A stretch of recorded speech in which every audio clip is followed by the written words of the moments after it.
Welcome back to Bard College. It's been a little while, but we're very glad to have you joining us.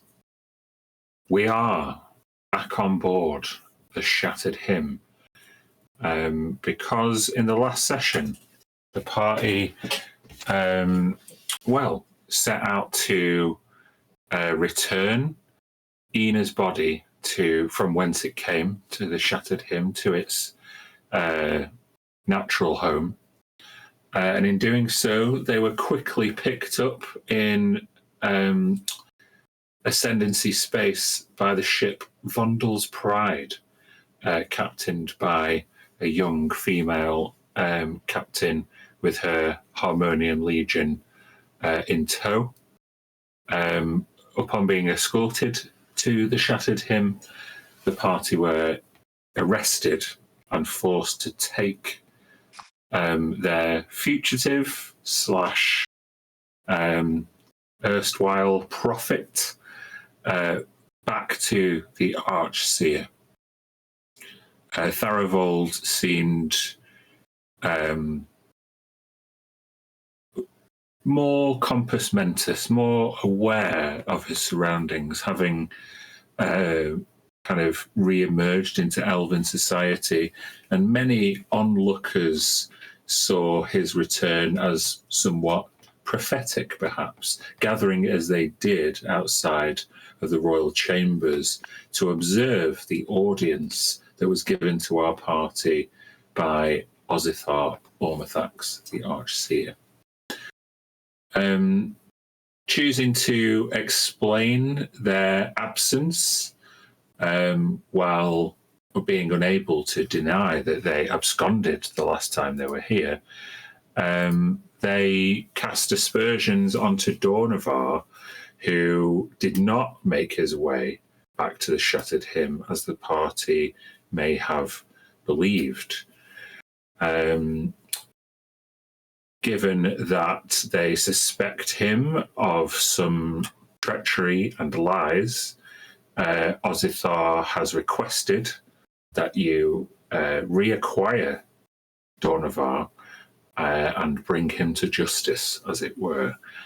At that point, the party also chose to disclose their experience beneath the depths of Chelenosh Prime in Laminigrod, and the incursion of this Zilithid scourge. That being quite fanciful, especially for the detail of a ship just transporting itself underground, as was observed, Ozithar needed a bit more persuasion before he was going to rouse the Triarchy onto a war footing. So as well as bringing Dornavar to justice, it seems as though evidence of a Mind Flayer incursion is also required. However, it's better than remaining under arrest, and you were dispatched to recalibrate your plan, perhaps reacquaint with Ina's family, who have not been addressed personally since her body was returned. I can't remember what you did with the body, guys. I don't know if you still have it or whether you left it with the Archseer. I think we would have left it with the Archseer. Yeah, I don't think we be walking around town with it. Yeah, I think we didn't really go into it, but assumed we would. Okay. Well, having left it in the royal chambers, the Archseer invited you to go and catch up with Quasar Ilfelroer, not only for familial reasons, but also to perhaps get a bead on one of Dornavar's likely destinations, as somebody who knew him well. And as you kind of took your foot off the gas and went to kind of decompress, you found yourself in the Sorceress Maiden, a academic tavern on the boundaries of the scriptural region, where you bumped into Ina Ilfelra's replacement, him in the name of Wedgmund Ormathax, the nephew of Dornavar, who has stepped in to scribing duties. I think. Oh, we only missed out the little bit with the what's his name? When you left Mester Valiok, you also acquired a passenger, or they came with you, and that passenger was called, sorry, my notes fail me. Hollander. Honizer. Honizer, that's right. Honizer. So she is aboard the Shattered Him with you, or I think maybe remained on the on your ship. And you did tell Yarrick, to kind of get out of Dodge, and offered to meet him perhaps on the Coil at a future juncture, where other people have also been tipped off to go to for one reason or another. So yeah, we will pick up. Did I give you guys a long rest? I don't think you really need one because you've been travelling for days. But yeah, we will pick up in the evening, that evening, in the Sorceress Maiden. Not that day and night is easy to distinguish from in space, but you get the impression, given that the Sorceress Maiden, which isn't the busiest establishment, starts to get quieter and quieter. You see, like, it looks like a really old, stuffy pub with like stained glass windows and traditional like oak bar with brass fixings. It look for an elven establishment. It is, looks particularly rustic. However, that being said, there are still beautiful works of art on the wall, silk curtains, and lots. And the flooring is really kind of fine elven mosaic, which is plastered together with gold filigree. So, as fine as you would expect an old pub ever to be.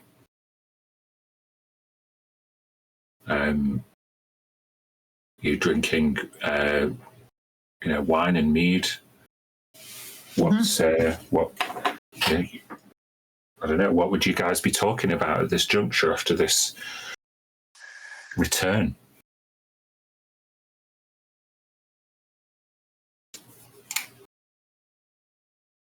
I think you say last time that Otua's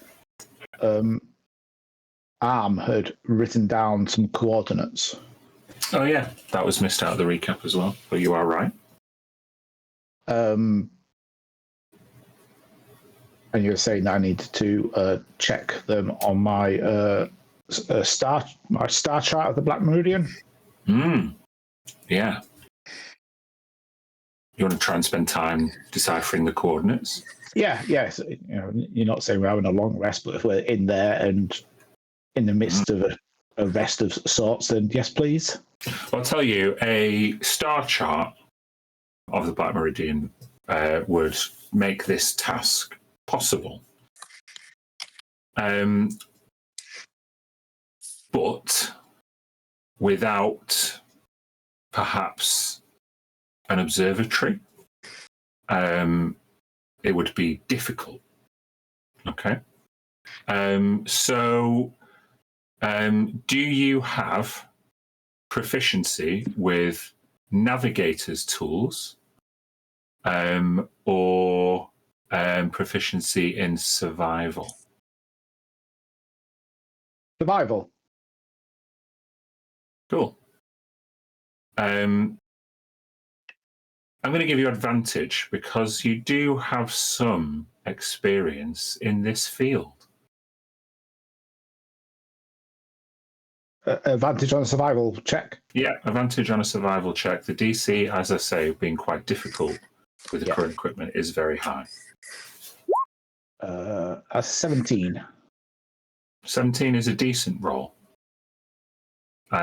So what I will say as the you probably need quite a lot of table space, so you probably excuse yourself from the rest of the party just to see if you can get your head round, and you kind of roll out this star chart, and it's your first time using it, but you manage to plot your current coordinates, and you're doing some maths to infer the different longitude and latitudes relative to your own position. And you find yourself just repeatedly moving around an empty space. The coordinates, it seems, not able to successfully pinpoint a body of an astral body on your map, but you do have a good idea of the region. And if let's see, I will say that the region is probably uncharted. So not in frontier space, not in neutral territories, definitely not in Stellar Concord, the conflict zone, or the astral ascendancy. But you would say that the ultimate destination lies beyond veil space. The closest stellar body that you can identify with that role is Noctis.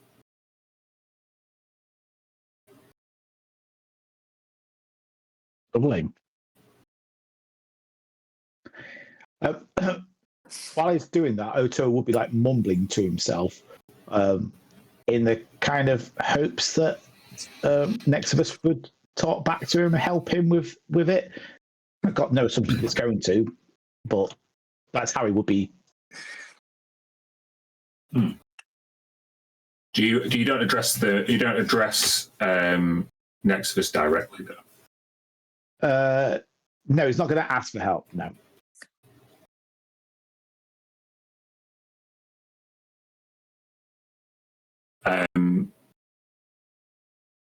You really kind of struggle with that final bit of pinpoint in it, and it takes you like more than another glass and a half of wine before you give up. And when you finally roll the star map back up, you hear.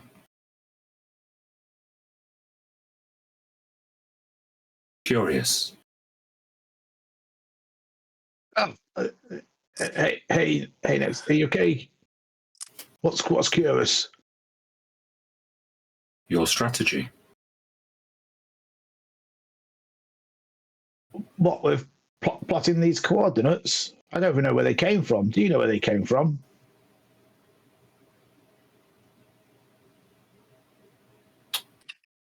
These numbers have meaning. To you? For us. Do you know what's there? What's where? At these coordinates? No. But you have named yourself after a set of similar numbers.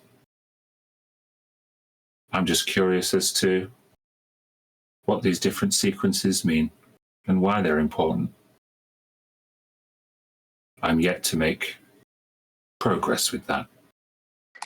But what is curious is how you expect to make progress making mathematical deductions and inferring them onto topographical maps of Meridian space while drinking alcohol. Yeah, I mean, it's probably not the best idea I've had, but it's been a long couple of days. I think I deserved it. Remind me of your numbers. 542663020.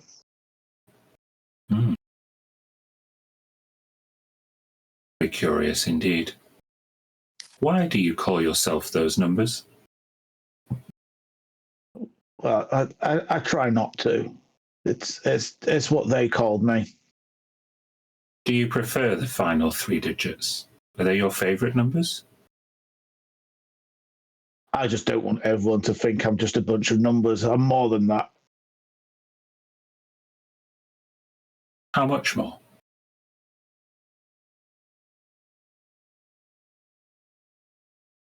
It's that like empty out his bare pockets. Not much, I guess, at the minute. Do you think those numbers represent a monetary value? Oh, it'd be good if it did, but no.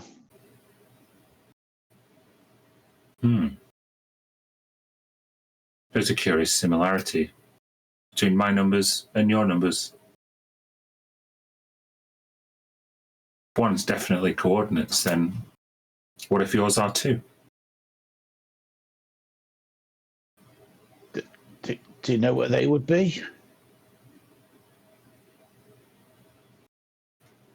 No. But I'm brand new.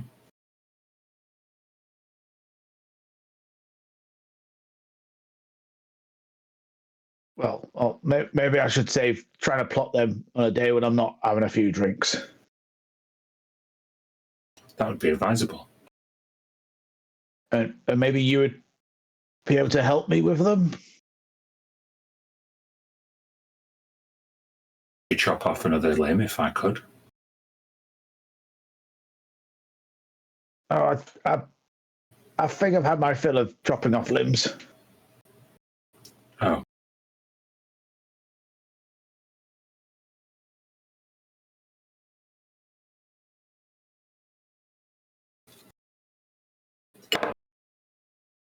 So while Otira is off star charting, what are the rest of you up to?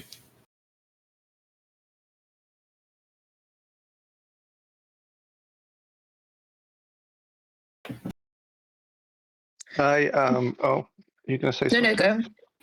I am loosely just walking around the bar, like chatting to people, little casual conversation here, trying to like eavesdrop on conversations. I'm basically what I'm trying to do is get like a vibe of how people are feeling with the return of Dornivar. So I'd like slip it into conversation. Oh yeah, we were the guys that brought him back and stuff like that. Tharavold. Tharavold, not Dornivar, yeah. Mm-hmm. Well, that would be... are you being proactive in that, i.e. making an investigation check, or are you just keeping your eyes and ears out, i.e. making a perception check? I think it's more perception, trying to overhear stuff, but slyly drop it into conversation as well. Okay. Oh, only got an 11 anyway. Might get you to roll for me with an 11. Yeah, roll me a d6 if you will.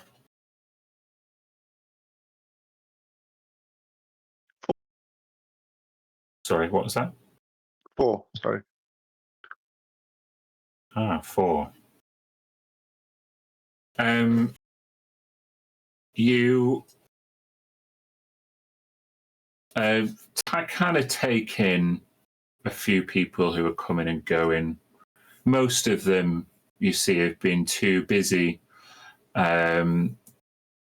with their. You see some people talking about lectures and scripture and research.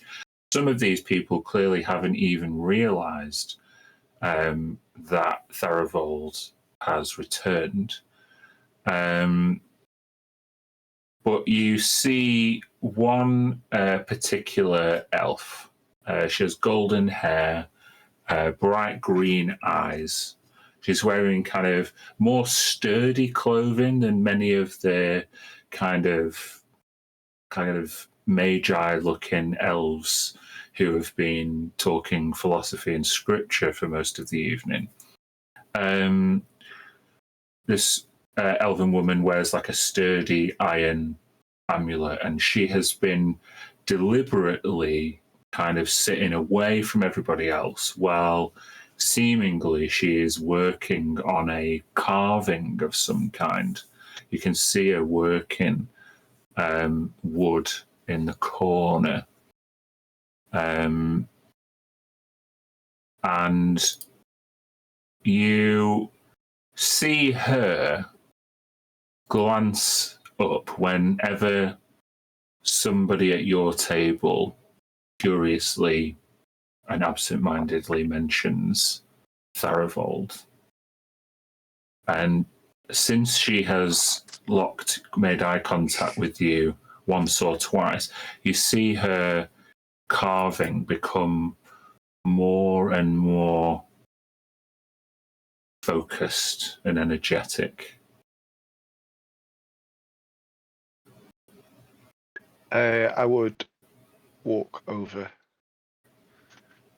just subtly, not to try and draw attention to her, but if I've clocked her and she's clocked me, then I'd definitely walk over. You seem to have noticed you keep looking at our table very often. My name's Sam. Nice to meet you. Zam, you are not like anybody I've ever seen. She puts a chisel down and kind of she puts her carving down on the table and covers it over with like a delicate silk cloth. I get that a lot. Am I able to clock what she's carving before she hides it away? Not with a perception of 11. Okay. Yeah, my group over there, we just well, we're not throwing it about a lot. I'm just talking to people here about it. But we brought Tharivold back. Do you know of him? The hollow one. That seems to be what you guys call it. I'm not sure if that's a compliment. I could see why you would make that assumption if you weren't from around these parts. But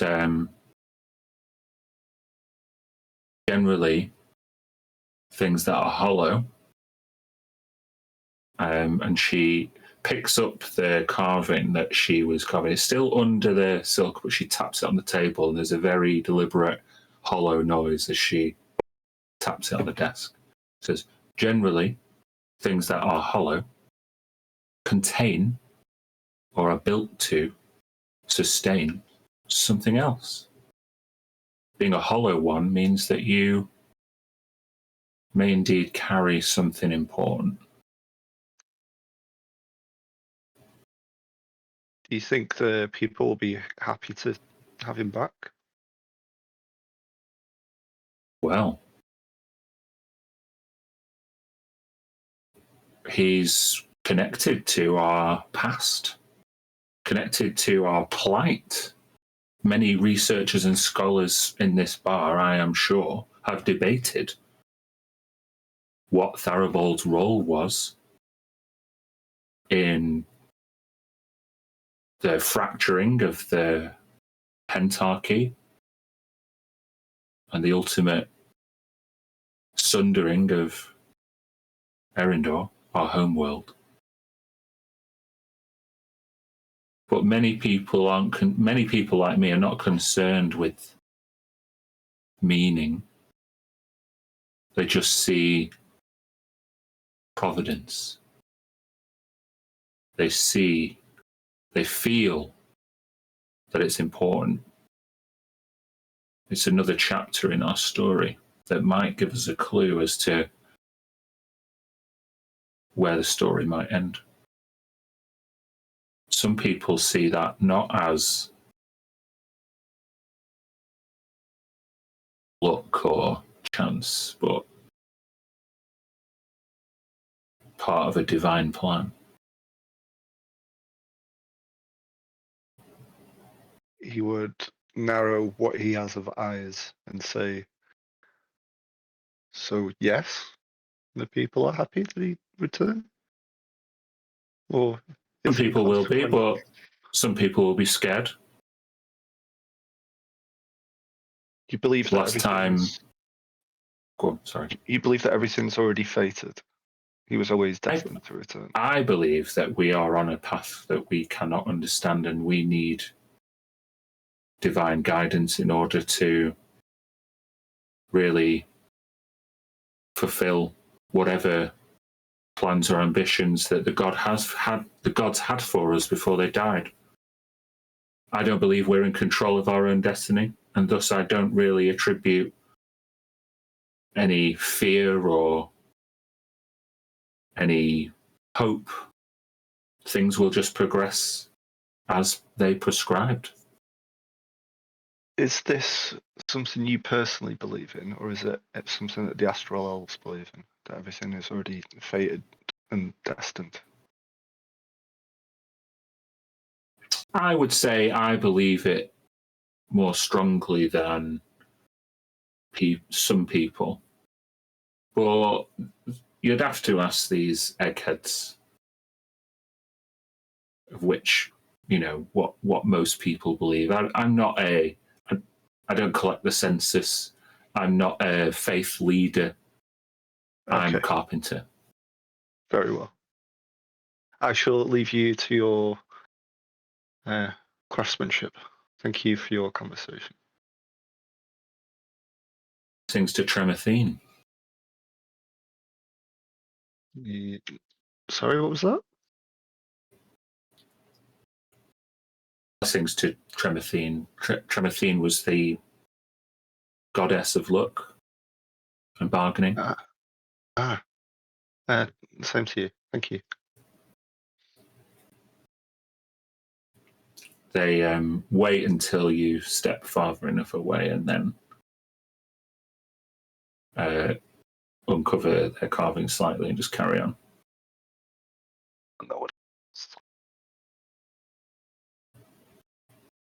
I think my point was trying to find out if he's going to be safe here, or if it's going to start some sort of civil war type of thing, like believers and non-believers and things like that. But impossible to tell. Yeah, I don't understand how the astral elf religion works, I guess, but it's a start. Yeah. Yeah, that's me. What about your character, Kirsty? I think if everybody has kind of wandered off, I think I'd maybe try and find some sort of game, like some cards I think actually I have. Yeah, I've got playing cards, so maybe I'd see if Corinne wanted to play some playing cards with me. Sure, I'll play. Okay. You just playing together? Maybe to begin with, but probably I'm quite probably attract a bit of attention and maybe teach him a game that I've learned in the crash. And if it attracts attention, so be it. Okay, hold on 1 second. Game from the crash, is that just like punching each other in the face? Like Knuckles or something? Yeah, well, good one. Go again.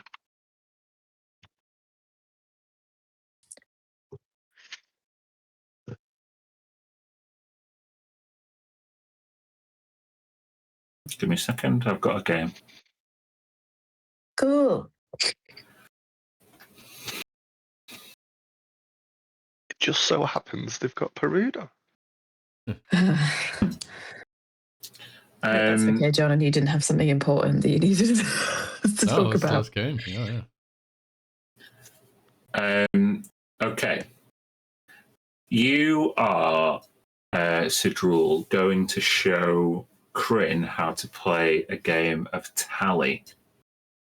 Okay. Now, as it is a card game, but obviously in D&D you play it with dice, so yeah, the numbers represent different cards. Okay.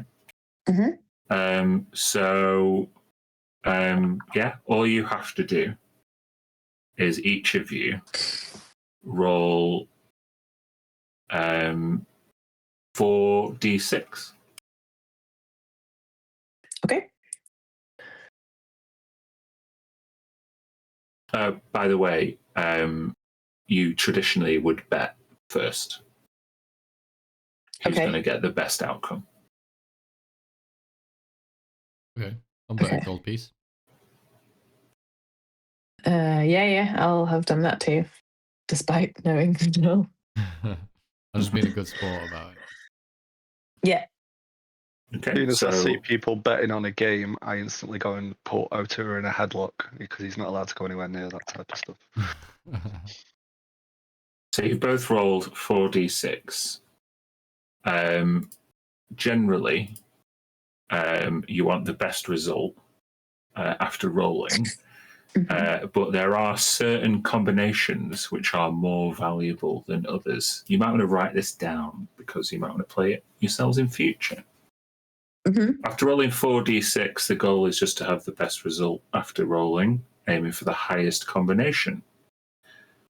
You can play it one roll at a time, but I've asked you to just roll 4d6 and thus taken the drama out of it. But I will tell you, there are, other than just rolling the highest combination, there are certain combinations which will win you the hand.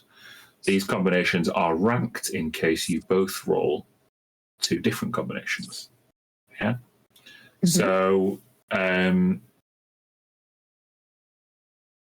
ones will win a hand where no combination is contested. So 4 matching ones. However, it is the lowest ranked combination. That is called heinous. That is the name of the hand. Heinous. Heinous. Canis. Okay. Higher than Canis is vultures, which is 4 numbers of one value of any other kind, obviously. So all 2s, all 3s, all 4s, all 5s, or 6s, all be all 1s. But that's called vultures. Okay. Higher than that is one called Senio. Senio is where one of your dice is a 4, and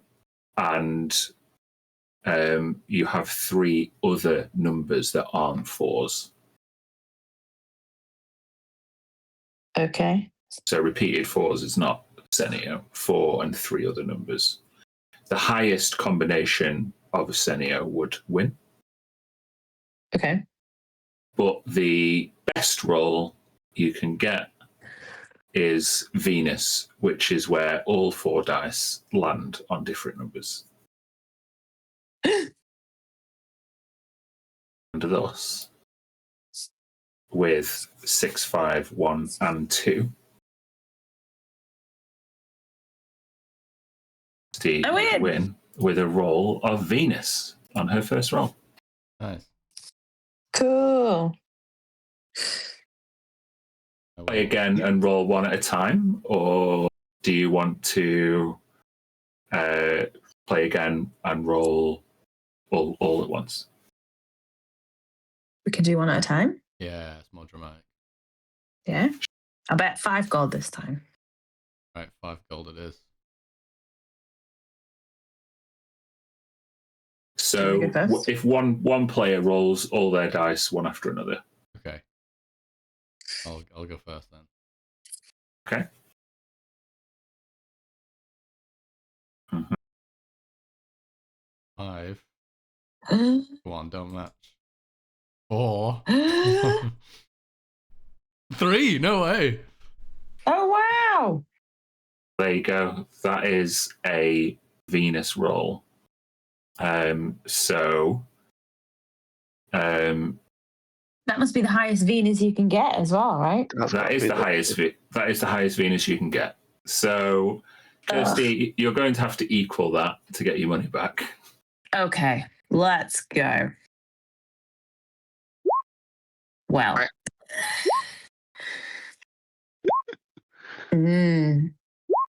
Bad. Cool. Bad. No value to that roll whatsoever. Absolutely terrible. Okay, So I will deduct 5 gold from my... Did you take your 1 gold from earlier as well? I removed it. I did. I think I'm getting the hang of your game already. Okay, I'll get you. One more, best of 3. Yeah. Yeah. Shall I go first this time? Double the ante this time. Yeah, 10 gold this time. 10 gold. Let's go. You go first. Shall I go? Right, okay.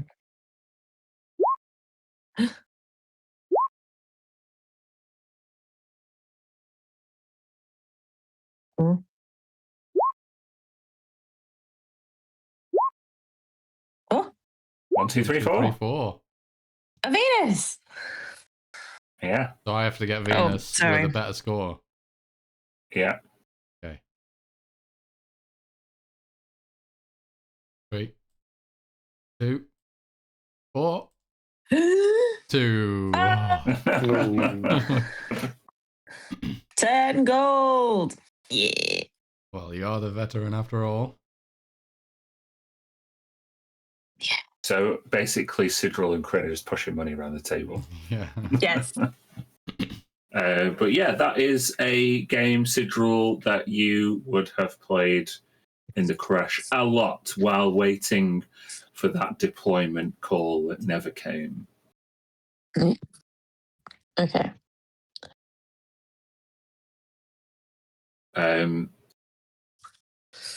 one point, after receiving your winnings, a elf comes over.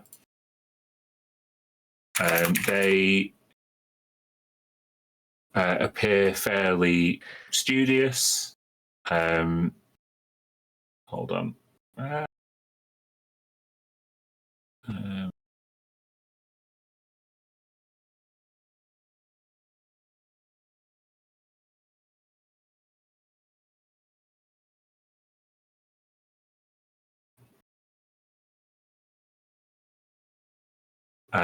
She is quite short for an elf, about 5'5".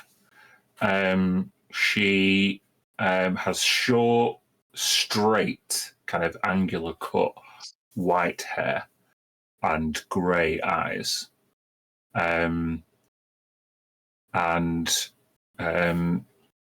Yeah, she looks kind of genuinely curious.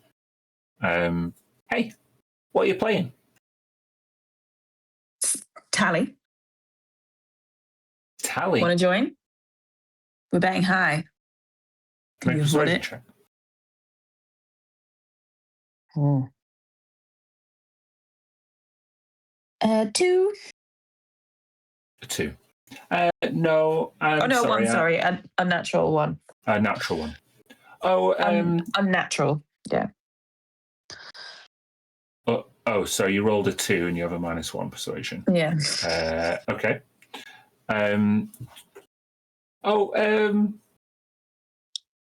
No, that's okay. I'm busy. I have a lot of work to do. I shouldn't even really be here. Too young? Too old? Definitely not too old. Look at that guy over there. Points to like a astral elf with a beard that's like down to the floor. Has he moved since we got here? I think he might be dead. He's not moving. Oh, good place to go. No, I didn't know where to go. I was trying to return these books to the library, and I think the library is closed.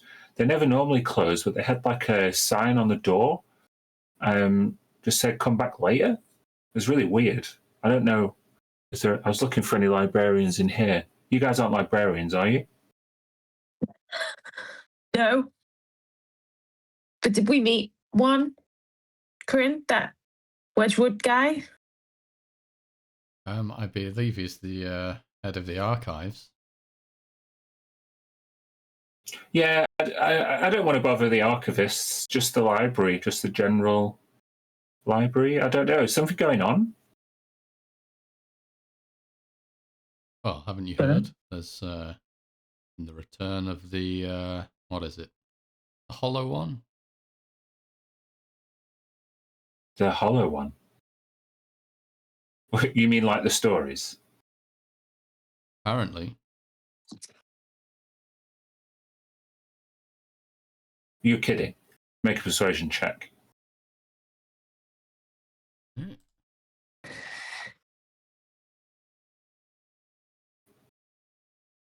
Persuasion.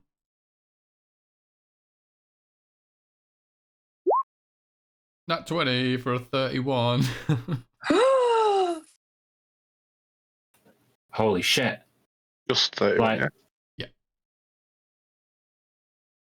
Okay. God, what does this mean? Is that where everyone in the library's got to? What's everyone going to do now? Do my parents know? Is this what I'm prepared? What? Ah! And they like put their books down and leave. They rush out the door. Santa Claus has come home. Oh, that was a commotion, and I will instantly reach over to the books and have a look what they were. Okay. I'll also help with this. Okay, bear with me 1 second. Roll me a d6. D6. 6. Okay, 6 books. Bear with me, I'm just going to turn the light on. Need to grab my notepad, was it?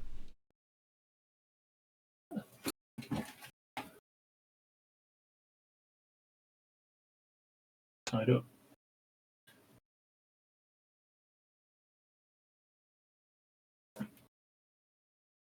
Okay, now. Right. So, first book.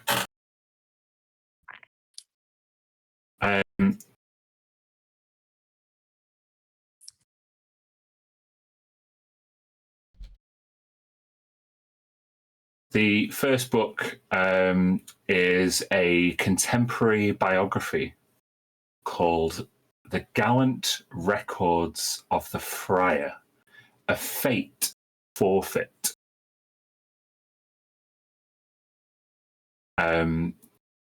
It is an account of someone's life written by somebody else. But even just looking briefly, you can tell that this book is over 500 years old. Looking at the dates, it is very old indeed. Well preserved, well looked after. The Gallant Records of the Friar, A Fate Forfeit. Let me just get into this.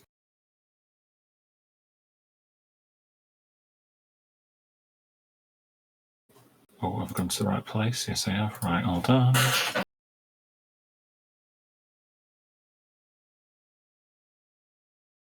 Right, that was the first one.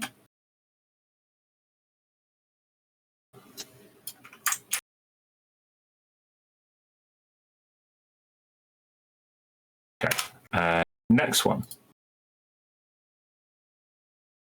Oh, in fact, do you do anything with that one? Did you remark upon it at all, or no? Not for now. Okay.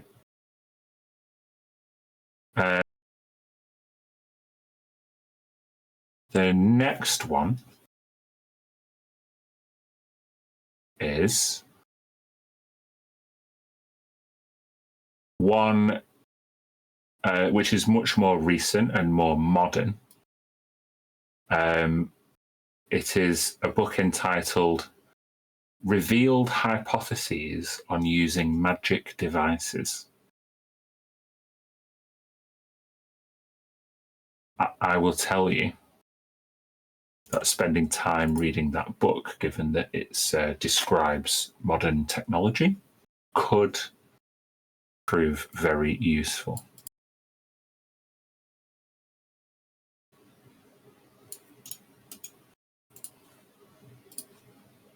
Hold on. Next 6 books is a lot to just leave at the pub.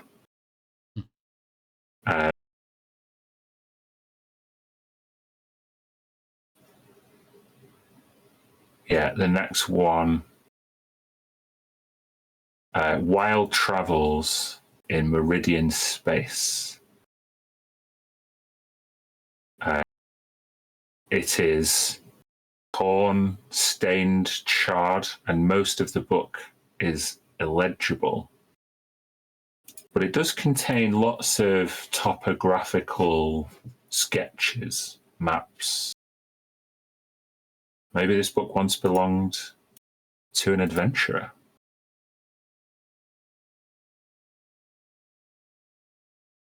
Is there a name written inside the book anywhere?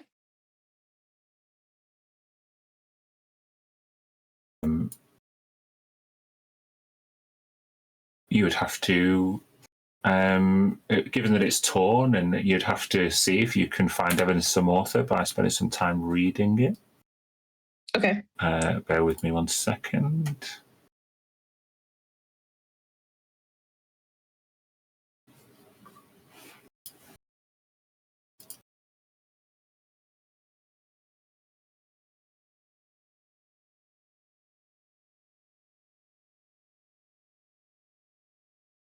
Okay.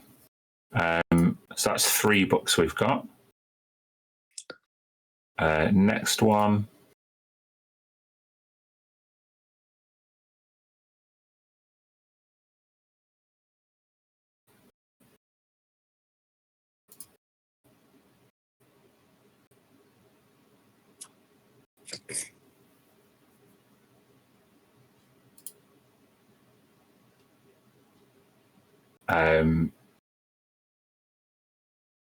This one is called Primary Papers on the Contemporary Culture of Erindor, which is a book you think is more than 100 years old.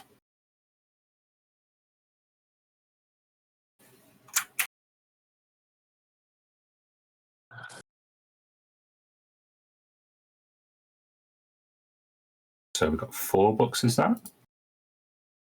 Yeah. 5th book. It's another religious one. Not as old as the first one you found, but it's called Revealed Accounts of the Priest. The complete volume. Clearly, this one is written about someone devoted to a particular god.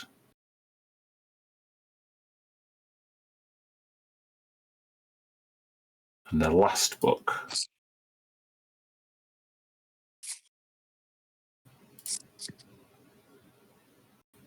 is particularly interesting. It's called Plane Shifting. Details of different ways to travel between the planes of existence.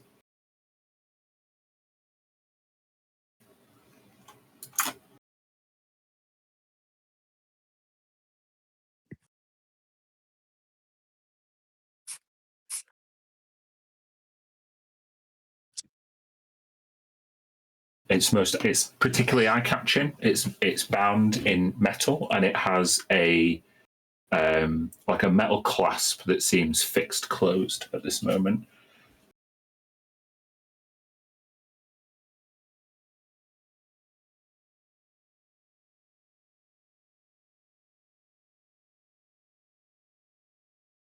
What a nerd. Indeed.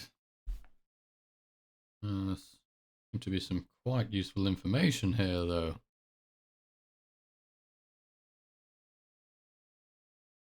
Really? Oh yes, look at this one. Point out wild travels in Meridian space and plane shifting. And as I look at that plane shifting one, I try the clasp able to be opened. When you just try and open it? Yeah. It seems like it's locked in some way, but there's no discernible keyhole.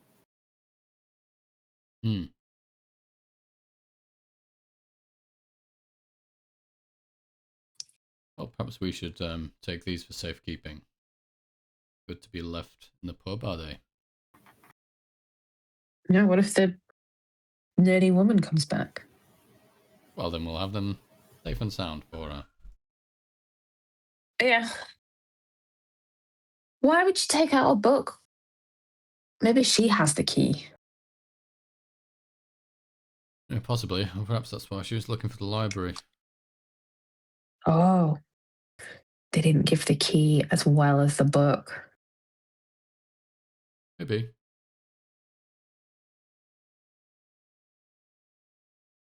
You think you'll read any of these? Would you? Certainly, I think there should be some valuable information in here.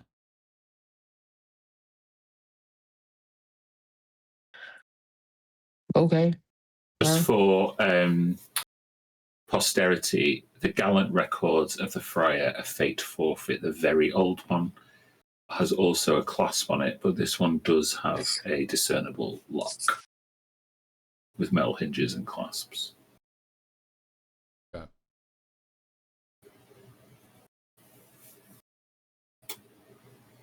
Okay, for now, I'll pack them away.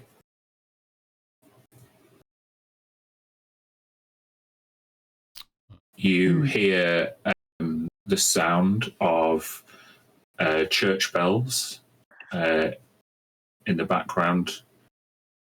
None of you being elven don't really discern their meaning, but it seems to rouse a couple of people in the bar to leave. The rest of them look as if things are winding down now.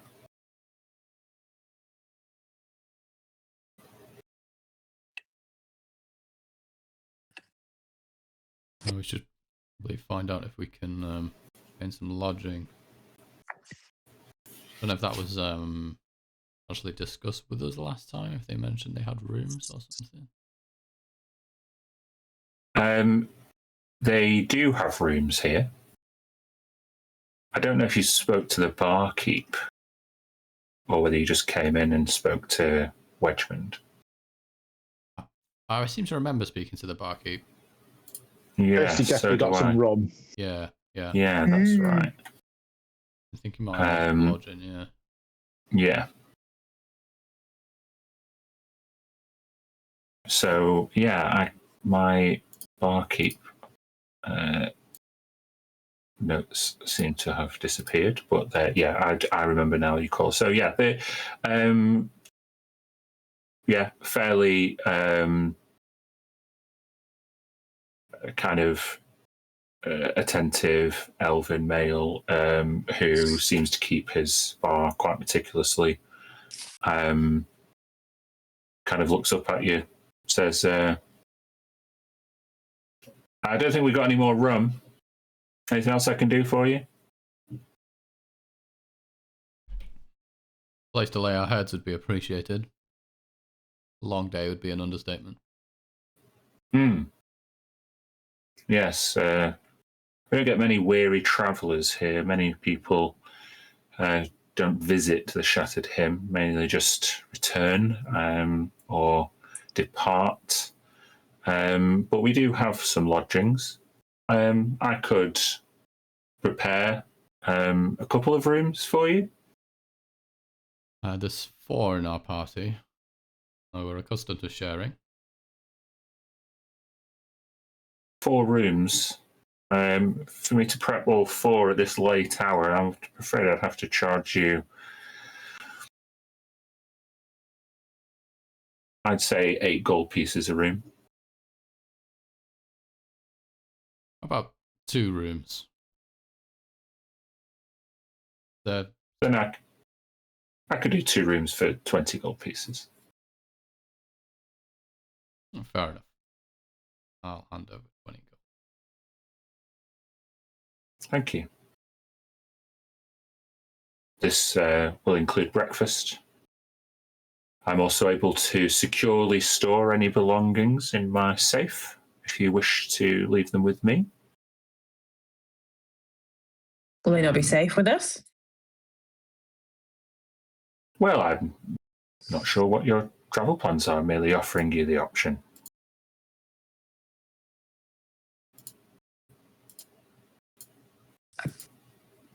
Keep my own stuff, thanks. Very, very well. Maybe name's- round up the others. My name's Ellis, by the way. Ellis Telfanril.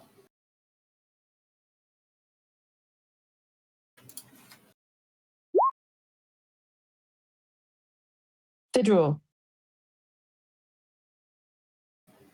Kreshashan. Bless you. Why do people keep doing that?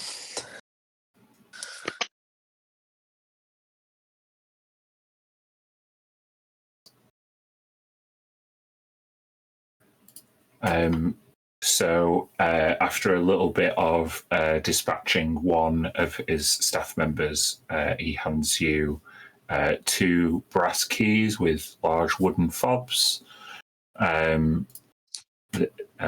You see that the wooden fobs don't denote any particular room numbers, but they denote different astral bodies.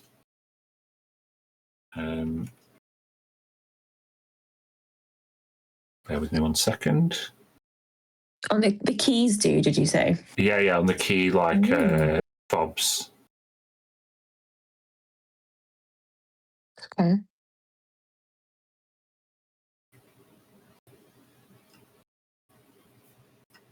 I don't think I would understand them.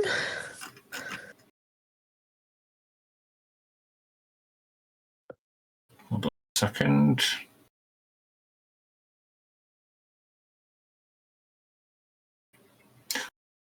Yes. One of the fobs denotes the name Veilist, and another one of the fobs denotes the name Uluvar. Okay.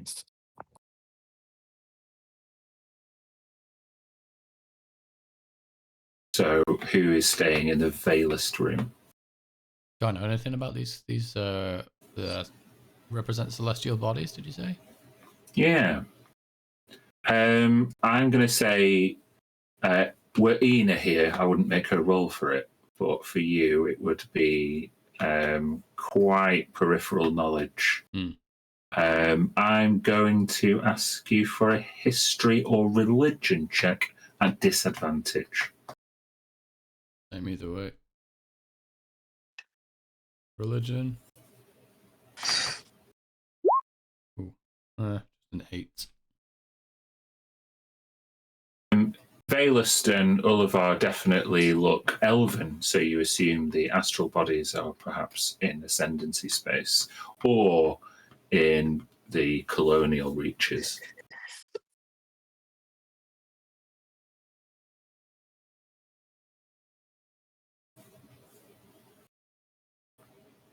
Okay,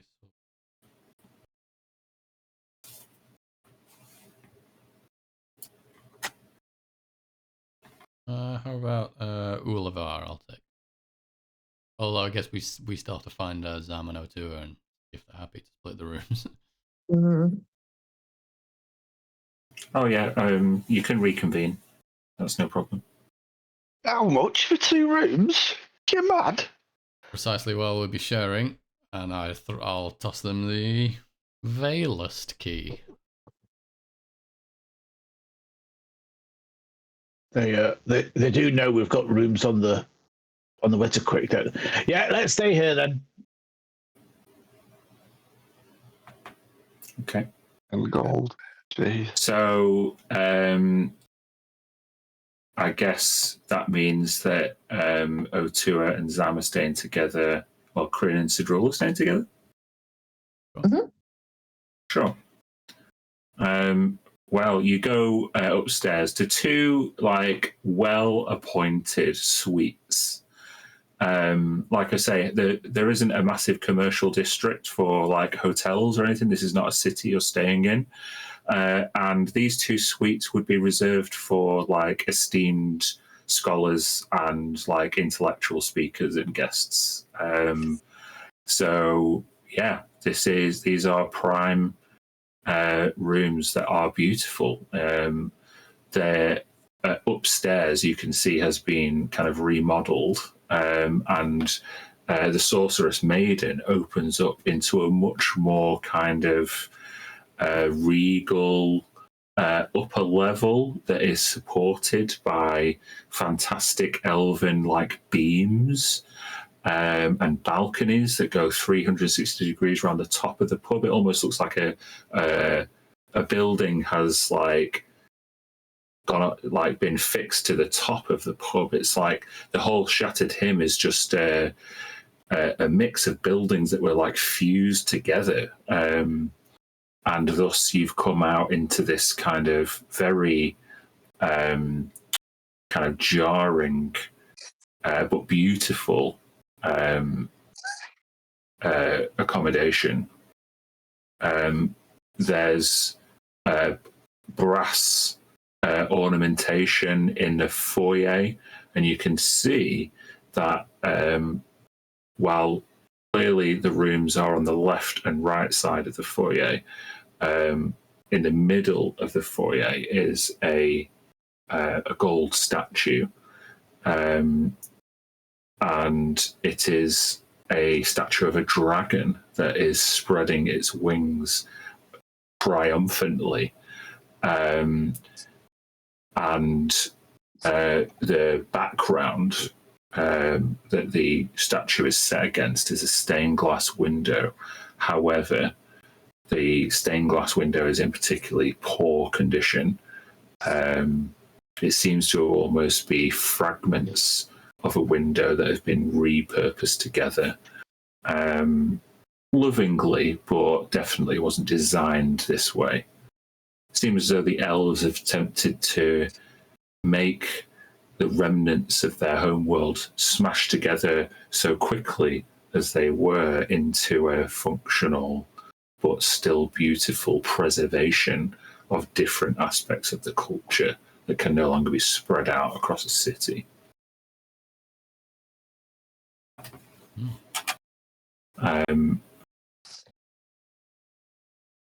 I will, given that you asked about it earlier, Bryn, I will now give you a religion or history check without disadvantage.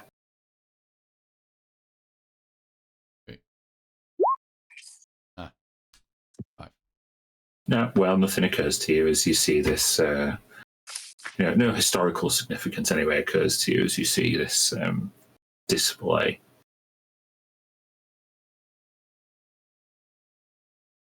I assume you go to your room. Yeah, I think so. Yeah. You let yourself in, going to the right of this statue into the Ullivar room. I will just, you, sorry, I'll hand over, yeah. before I go into my room, I'll hand over Wild Travels in Meridian Space to Otua, as well as Plane Shifting. Although this one I couldn't open. Might need a trip to the library for that.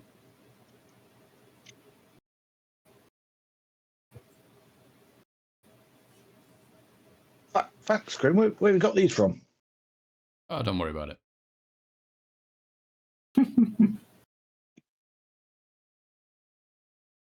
As you enter the room, Oliver, when you enter, you step in, you are cast into like quite a bright white light. But whereas most people would step into this bright light and feel perhaps that it was too intense, too bright, it's almost fluorescent. Once you step in, you feel like a calming radiance, almost as if cast in the concentrated power of moonlight. The place is completely silent. A dull hum of the shattered hymn that you've imperceptibly been aware of each time you've been aboard is completely obfuscated, and there is a peace and calm. The silk sheets, there are two doubles in two suites of the room, which are only separated by long flowing white curtains and solid marble across it that reach down to a solid marble floor. There is another room on a mezzanine above the two bedrooms, which has a domed glass ceiling. So 2 bedrooms, a central cushioned area, and some steps up to a mezzanine where this white light seems to be cast down from this dome-like ceiling.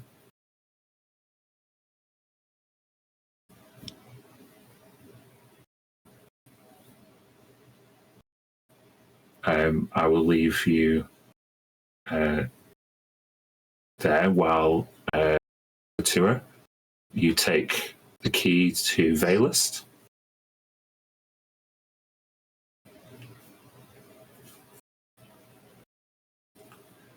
I guess this is us then. Open the door. You walk past the dragon statue to the left, and as you open the Veilist door, you are presented with quite a different scene. The Veilist room seems to be almost rocky and uneven, with pillars that are slanted. And as you walk in, automatically 2 or 3 lanterns light up magically, casting this room in like a dark orange glow. There are no windows, and the place is dusty.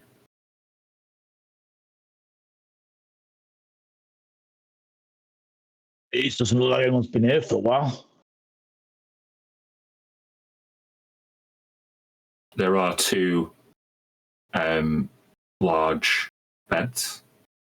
The sheets are all black, and they have stone kind of fixtures, like a small podium where the lanterns rest upon, and a few other levels for people to keep their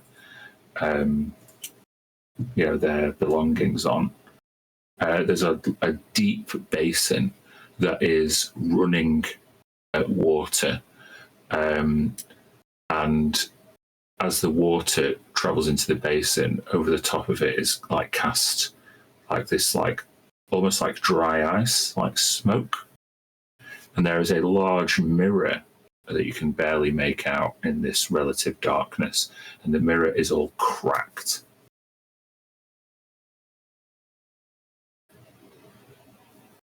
It's like the place is falling apart here. Have you done How, this? like just walked in. Just walked in. It's like that. Yeah, but it doesn't mean you've not done it. I mean, I'll happily spend a minute fixing it. Let's have a look at it first. I'll head over to the cracked mirror. Yeah. The third lantern is one by each bed, and this other one is by this mirror where this kind of basin is. It looks like it has been cracked for a long time. In fact, the cracks look like this mirror was not smashed in place, but reassembled and kind of put back together. There are fixtures holding the disparate pieces like close together, but not quite perfectly machined. Oh, it's meant to be cracked over to it. You think this is what's that thing that I can never understand properly? Art. I think it's like meant to be arty. I think it's got a purpose. Are you sure? Could just fix it. No, look, it's fine, and I'll knock on it. It's all where it's meant to be.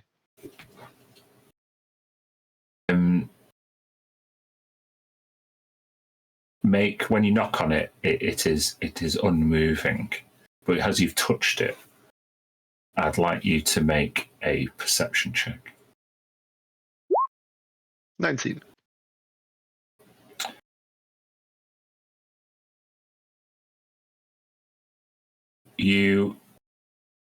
I really shouldn't have asked you to roll it, but you are the one who took the action. So I will take a little bit of liberty with that roll, if you don't mind, and I will say that you, as you touch it and knock it, to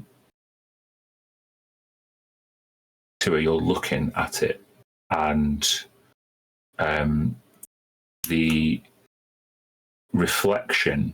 Have you ever seen like a doorway or a barrier that by passing an electrical current through it, the clear glass becomes like frosted glass? Well, it's a similar reaction. However, your two reflections, as Zam isn't looking, but you are, your two reflections disappear, and the mirror becomes a pure reflective black.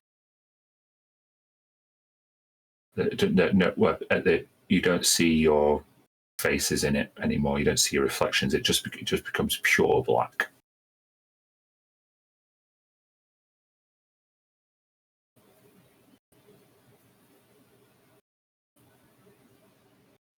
Is this what art does?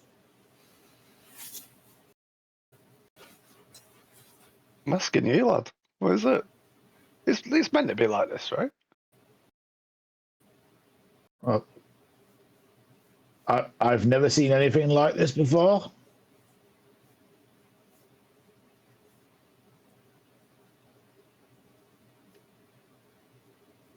I will give you to an advantage on a perception check, given Zam's successful.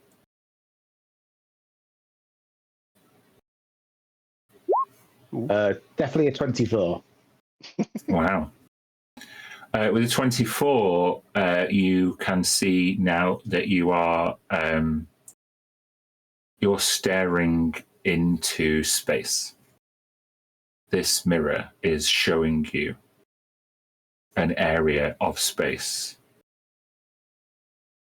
What is very, very curious about it with a roll of 24 is that at the very edges of the mirror, of the cracked pieces, you can see tiny, tiny pinpricks of stars. But there is a curious absence as the main feature that you are perceiving in this area of space.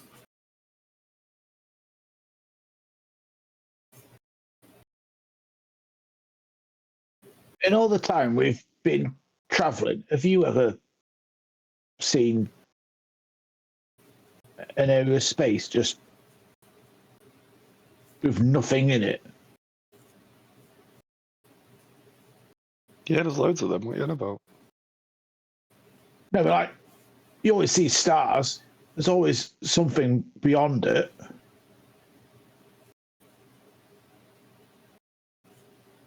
Yeah. You don't just get nothing in the distance. I get what you mean, but like, what? Is that what you see in this? Well, it's either I'm still not turned around. No. There's either nothing there, or there's something there that we can't see stopping it.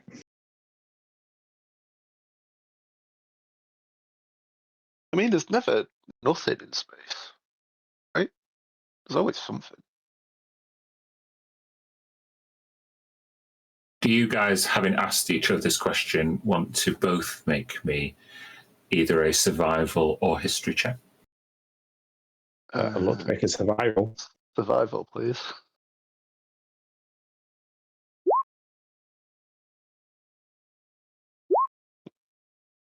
Mine's a nat 1. Oh, I got a 17. Okay. Otua, you are searching your memory banks for an area of space that is so void of anything at all. Void of light, void of matter. And it's like as soon as you try and home in on a familiar area, you're thinking, yeah, I think I know this place, but then the familiarity and the thought leaves you, and you can't pinpoint for the life of you whether it was just a place from a dream. It says it like a dream. Like you can think of it, you know it, but you can't capture it. Every time you get close, it disappears. Yeah. It's like you've woken up with the realization that you've had a dream, and you've told yourself, "I'm going to remember that dream later," and then you come back hours later, and you're thinking, "What was that account again?" Yeah. Did I have a dream? You're not even sure anymore. Zam, as Otua describes it, you agree that it is a curious thing to observe. But to you, there's a logical explanation. And the only place that you know contains shit that sounds voidy is in Veil space.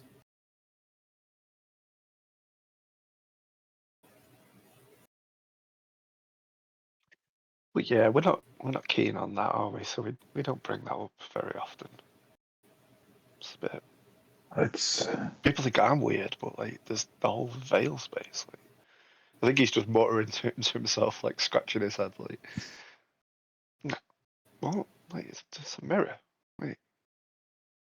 do you think I should just fix it? Do we really want to look at this? No, don't fix it, but like, let's put a sheet on it or something. I don't want to look at it. It's weird.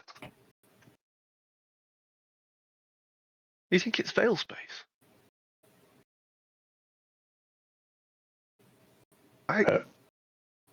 Why would they? It doesn't. What? We're in a hotel room. Like what?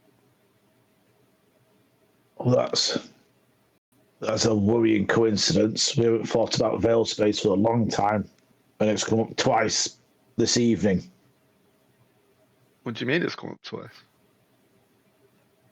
Well, I was, prattling around with the star chart. Yeah. It's because I found I'd written down some coordinates that I'd never written down before. And when I tried to map them, it was somewhere beyond veil space. Not this again.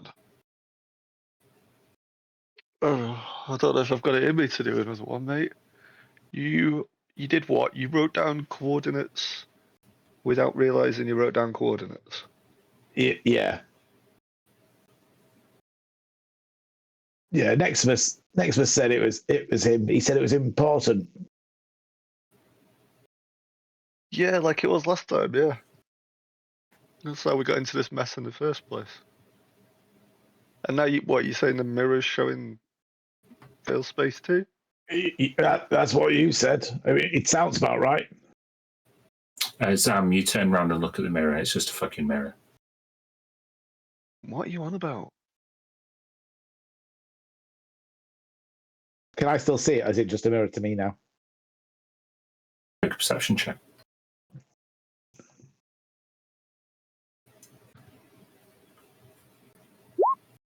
14. Yeah, it's just a mirror. Wait, what? Listen, right, we've been on the road for days. Like it's been a long trip. You probably just need some sleep, mate. Yeah. I didn't get much rest traveling here. That run might have hit me a bit hard. Last time when you got this message in your head and we ran off to try and find out what the problem was, we got into all of this. If you've got a message in your head that says we need to go to veil space, that's a whole other. I've learnt my lesson. Well, maybe I'll bring it up with the others in the morning, and when we're deciding what our next steps are. But I'm not disappearing, and I'm not dragging us all anywhere without talking about it first. Right. Well, as long as you don't run off, we should go and see Quasar in the morning once the others are up. Yeah, I assume that's what Crim would be wanting to do. Yeah. Let's not talk about it anymore because I don't want to talk about veil space before sleep. It's weird. Let's get our heads down. Yeah, I need to sleep this rum off. Here we go again. Corinne and Sidrul. In your very different surroundings. Yes. What are you doing? Oh, I think I've never even seen a room like this before, let alone slept in one. So I run up and down, examining every bit of it. Do you Jump on a examine bed. your bedroom or do you go up to the mezzanine observatory?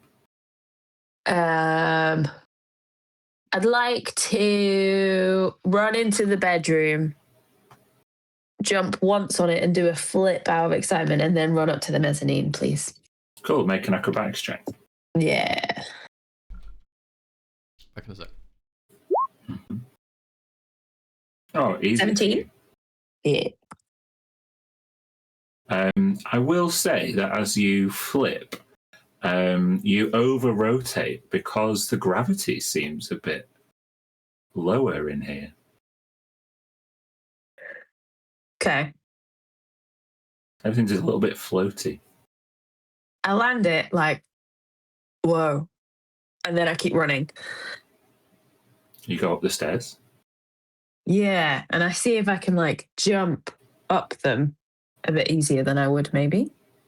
Yeah, you do. You take it 5 steps at a time. There's only about 15 steps. So in basically, 3 strides, you're up on the mezzanine. Something weird is happening in here, Corinne. What's going on? What's the problem?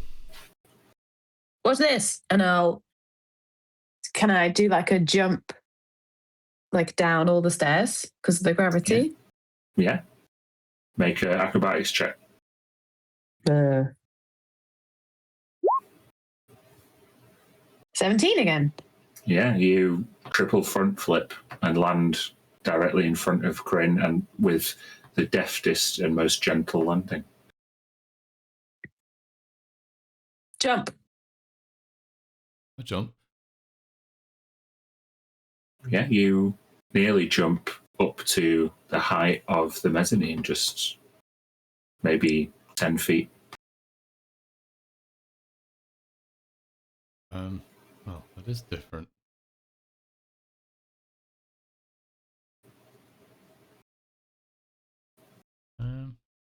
Take off again up to the mezzanine. As you get up there, this light that you are bathed in definitely feels lunar. You can see cast in the glass of the observatory pockmarked surface of a stellar body, as if you were viewing it from through a telescope, but it was kind of IMAXed across the ceiling. You can see beautiful details of moon dust and craters and ravines and canyons that must span hundreds of miles, but they're cast before you as if they were artwork. As if this room was almost inside a telescopic lens. However, in the middle of the circular mezzanine at the top, there is some kind of installation. A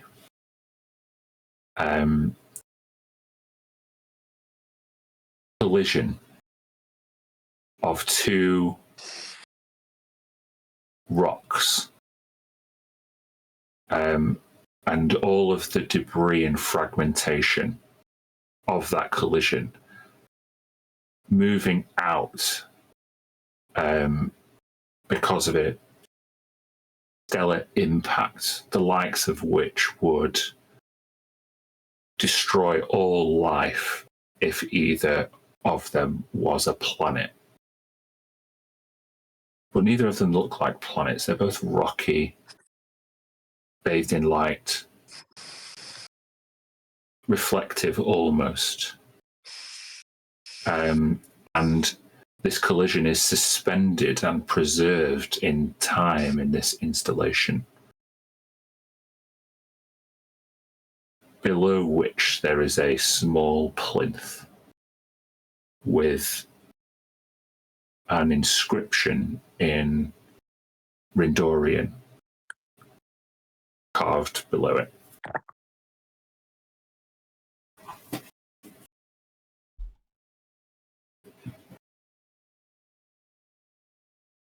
You read this?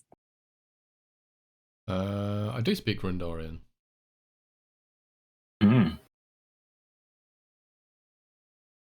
Then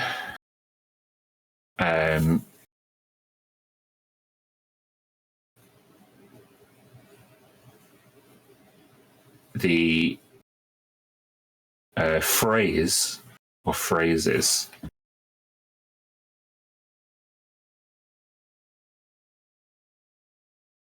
are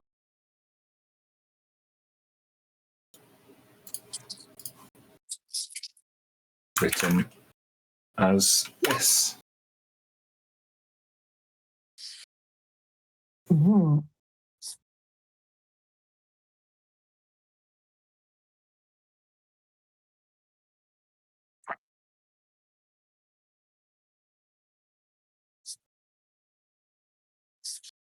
I'm guessing this means nothing to me.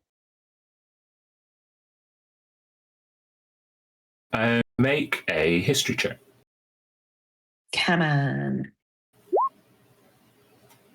13.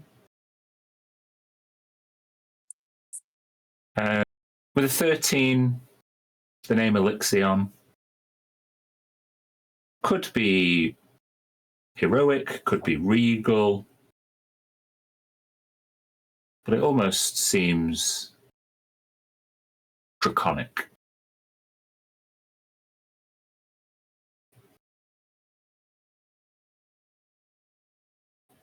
I just look at Kryn. Yeah, is there anything that I know about those names?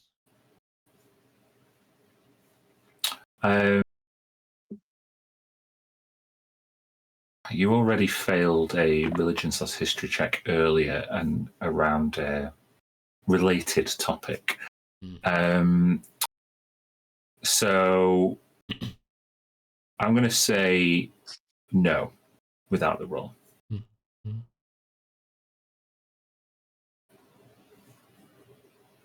I must have missed this seminar. Oh. Seems like it's something to do with your, people. Draconic, you mean? Yeah. Yeah. It has that ring to it. Can't recall the character.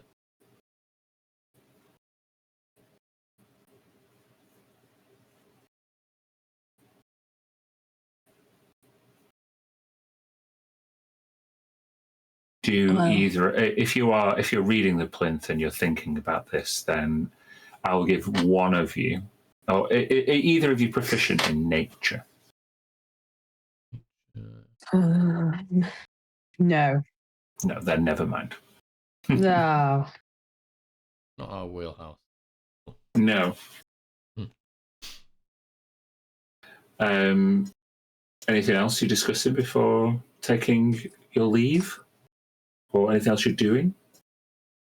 So, Sidril, what do you know about hunting Gake and procuring their heads? DM, what do I actually know about hunting Gake? I will give you...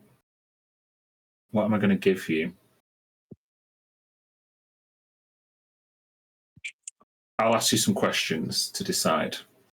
Okay. Do you think Sidrul is more of a central or peripheral actor on the battlefield?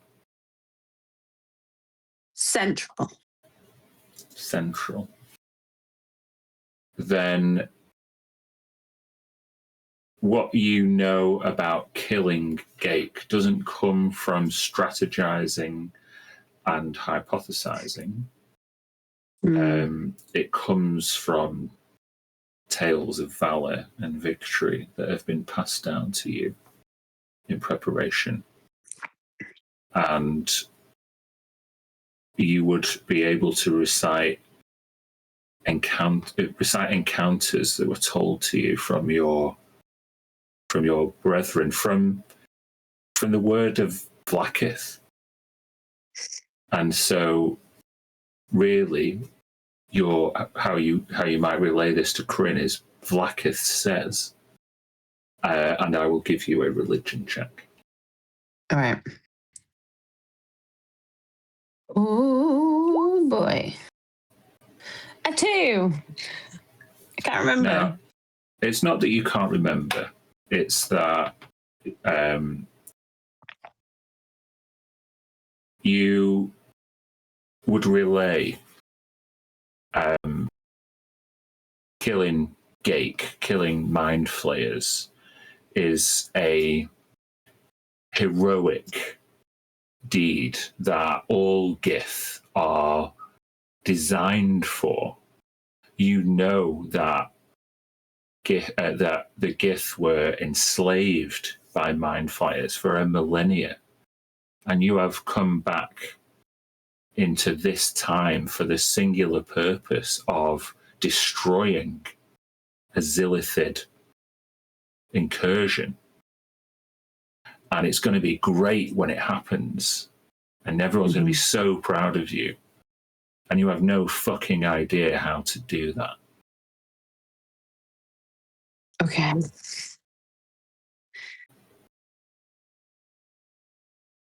I know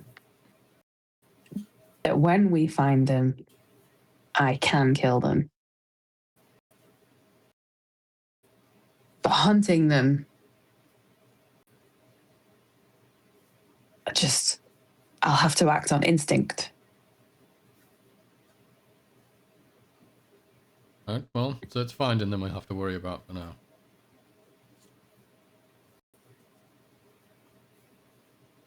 Do you think that's what we'll do next? I think it's imperative, but so is perhaps making it to the coil, find a Gornavar.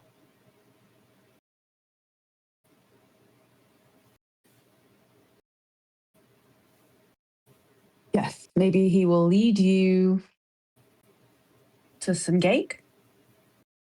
Possibly. Either that or head back to Kalanosh Prime, see what state that has become.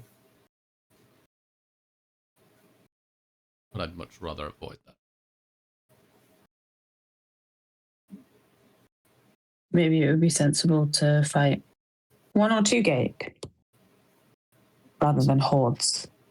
Nicely.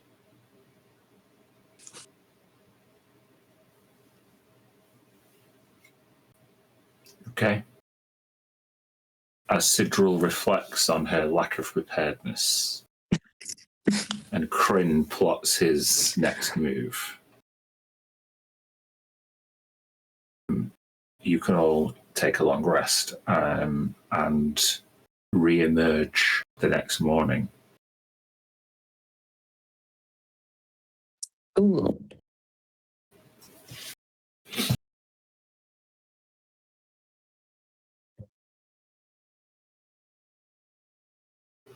Where do you re-emerge? In the pub? Outside your rooms? Outside the rooms, maybe? You stand before this statue, have it placed in front of this glass window, having had very different but equally unique accommodations for the evening. Neither of you any the wiser that how different your nights have been until you happen to see each other in the morning. How to quite lavish the rooms, weren't they?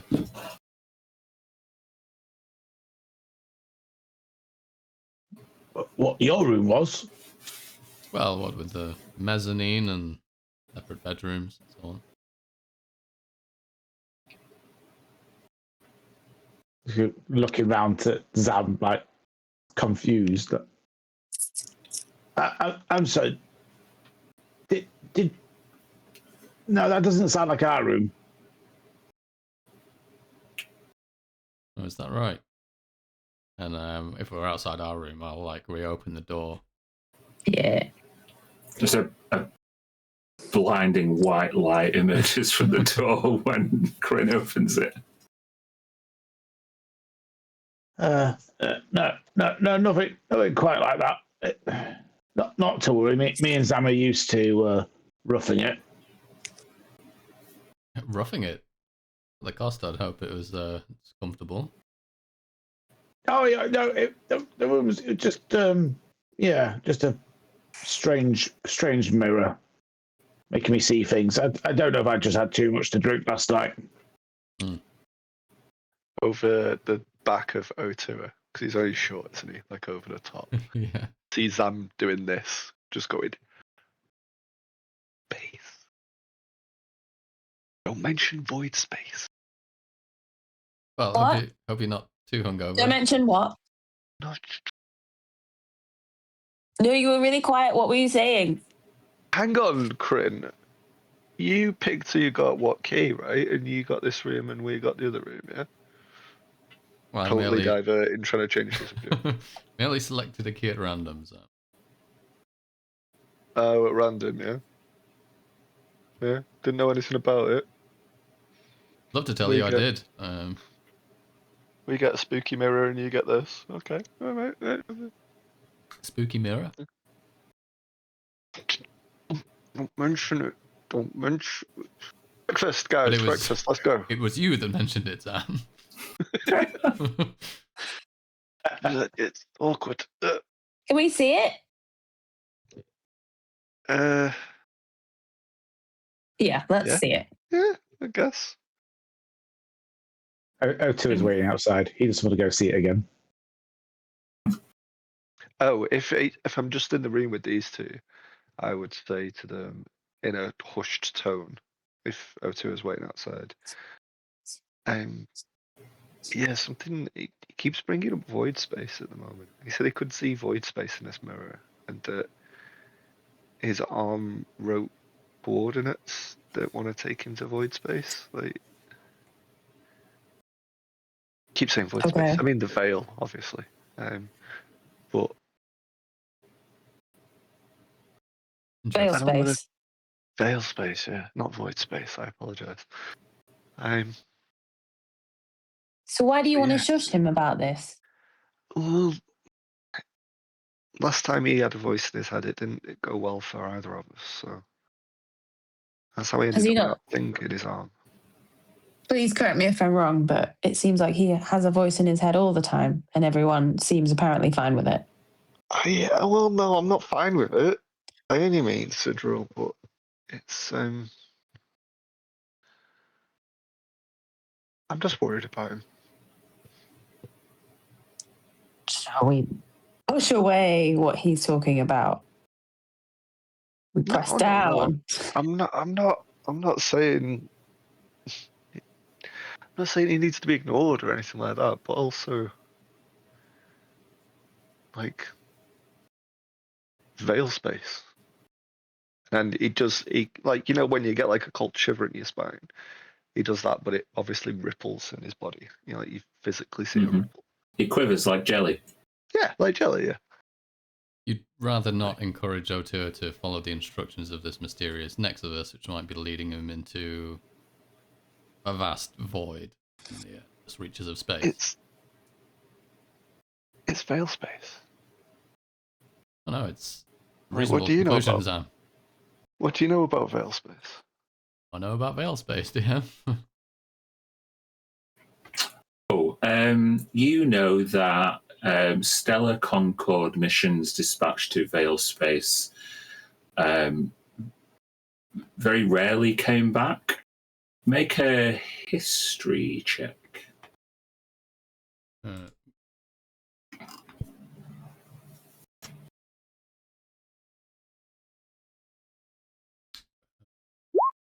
$14. 14, you remember one senior officer dispatched to track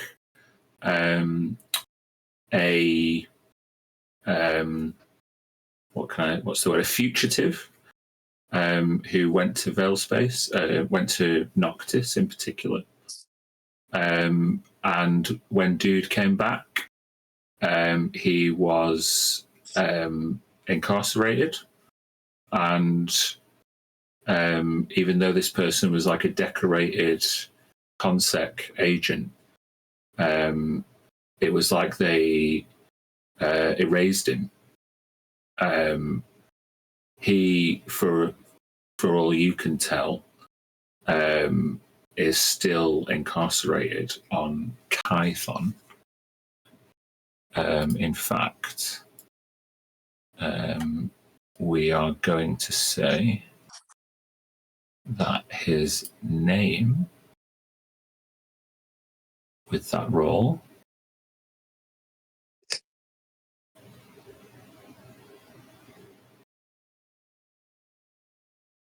where's it gone?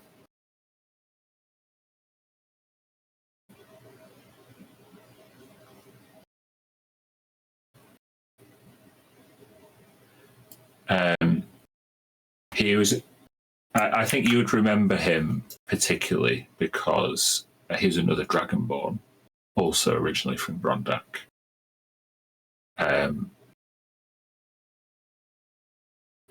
His name was Galtek.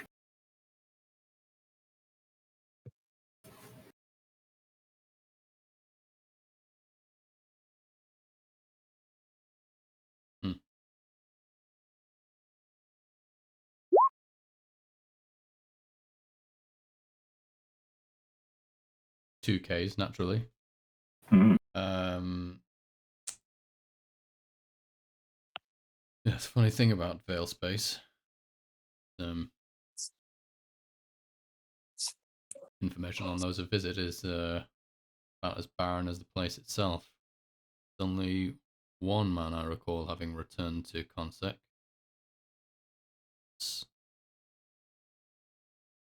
Rondaki of species origin. Name is Galtek. It was rumoured that he had returned from Veil Space, which would have been the first in a long line of failures. And decorated though he was, as a veteran within Consec, he was incarcerated with all but the slightest word, almost erased himself. I can tell you where he's locked up. I've heard similar stories. People that I've met travelling around. No one ever comes back. And I think O2 is going to ask us to go there. That does sound about par for the course. Sounds to me like the whole place is riddled with gate. That is an interesting perspective. Using their psychic powers. Your friend in prison. Affecting Otua from afar. Luring him in. Yes. Certainly shouldn't rule it out. I've had to come to peace with the fact that O2 hears things in his head. Like, I don't like it, but the more time I've spent with him, the more apparent it's become. Recently, it's become a daily thing. But it happened not all that long ago. It didn't happen, and then it started happening. Is that right? Yeah, he's not always heard voices, so... So why do you not seek out the source of the voices and destroy it? Or question them? Not everything has to be destroyed, Sidril. Like, if you don't understand something, you don't understand where it's coming from. That's fine. But this man seems to be almost your blood, your closest friend, your brother, right? I would die for him, yeah. And there is something in him, a small poison, saying things. You don't know it's a poison. You don't think it's good, surely. If I started hearing voices in my head, I wouldn't trust them. Implicitly. But I do trust O2 implicitly. The only reason I'm here, stood before you now, is because of O2. So if you had voices in your head as your friends, he is your brother, would you not expect us to fight those voices that you don't trust? What if they bring benefit? So show me the benefit that these voices are bringing to Otir, and maybe I'll relent. But until then, Well, I took us on a path that took us to Leminigrod. And it's a fair few steps down that path, but we ended up at Leminigrod. And because of that, we found you in a pod. I could kill you all in a minute. You don't know whether I'm good or bad. No, that's true, but the reason that you're free is because O'Toole has heard things in his head and set us on a path. I spoke to one of the elves in the bar last night, and they were talking about fate, how things are entwined, and there are destinies for things. I don't necessarily think that the voice in O'Toole's head is evil, but I do worry for him. He's easily influenced. There are few things in this life that are purely good or evil. Most things I found are simply complicated. So you feel the same way, Kryn? You let this voice exist within the head of your friend? Well, it's not exactly my right to start scooping out voices out of people's heads, to be quite honest. And I do find myself endlessly curious at this phenomena.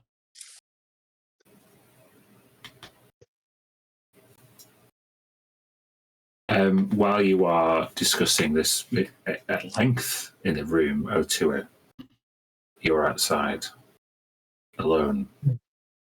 Or at least that's how it would appear to anyone observing. Talking about you.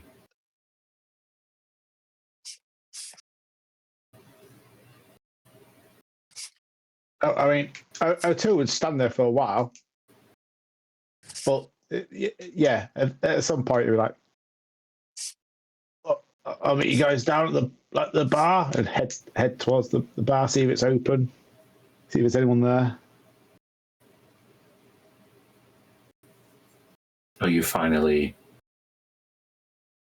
plotting your escape? Have you decided not to trust them? No, I trust them. That's, you know, they're in there looking at the mirror. Did you see that in the mirror last night? They're deciding whether or not to kill you.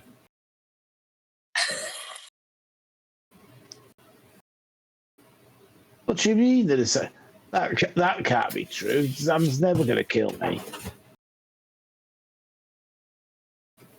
I'm not sure. What if you told him what really happened?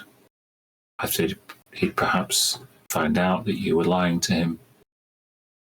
Then he might be persuaded to kill you. Well, that's maybe a bridge we'll cross.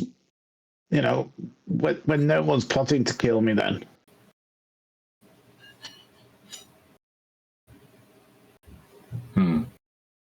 I think for your survival, the best course of action is to depart. Leave them here to their questions and their suppositions and their queries. If you don't leave them now, they may indeed take more decisive action in the future.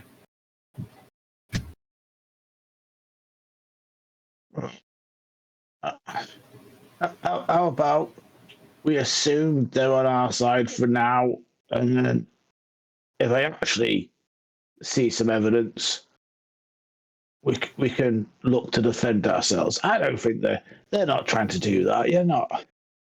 Come on, we've been struggling with this group. You know, we need supplies for the next step. You know, we need to get some way to heal these guys if they get down. That's what we should be focusing. Not. No one's trying to kill me. Your heart rate has increased to unnaturally high levels, and you're beginning to sweat. It's just the booze.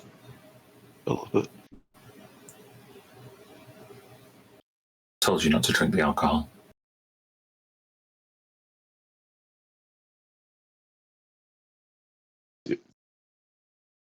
You told me after.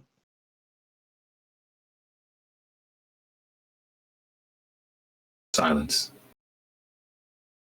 You are now at the bar. You can see the bartender, Ellis. Good morning. Breakfast is included. How was your night?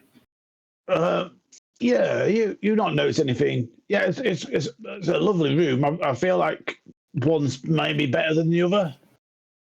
What are you talking about? Well, I was in the Veilus room, and the others were saying how luxurious their room was. Well, that's the dichotomy of Elixion. Of course. Of course. I'm sorry. It's not a bit of a blur. I must have just.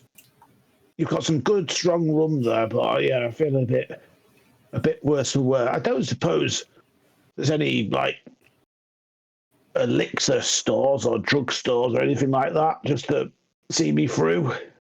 You require a healer? Yeah, maybe. Well, very well. There are a few clerics still around. Perhaps you could go. Perhaps you could go to. Gosh, what was the place called? The where you guys took Quasar. Where has it gone? Oh, the place where everyone doesn't talk? Yes. Got it somewhere. Stupid. Roll 20. It is the Pale Gallery. Perhaps you should go to the Pale Gallery. See one of the sisters. Do they sell elixirs there? Like, you know. They would only require a charitable donation to cure what ails you, especially if your ailment is psychological. You were just talking to yourself for a while. Were you aware? It happens from time to time. But I'm more concerned about if it happens again when I'm not on the Shattered Hymn. Yeah, well, that if you are a fair distance from assistance, I could see how that would be quite disconcerting. Would you like to sit down? Yeah, I'm going to wait for my. They're just coming down from the rooms. They'll be here soon. Very well. Please, one of the staff will pour you some refreshments and see to it that you're fed. We have rainbow fish this morning. Excellent. Thank you. Very good. Do you guys come down shortly after, or do you still have more to say?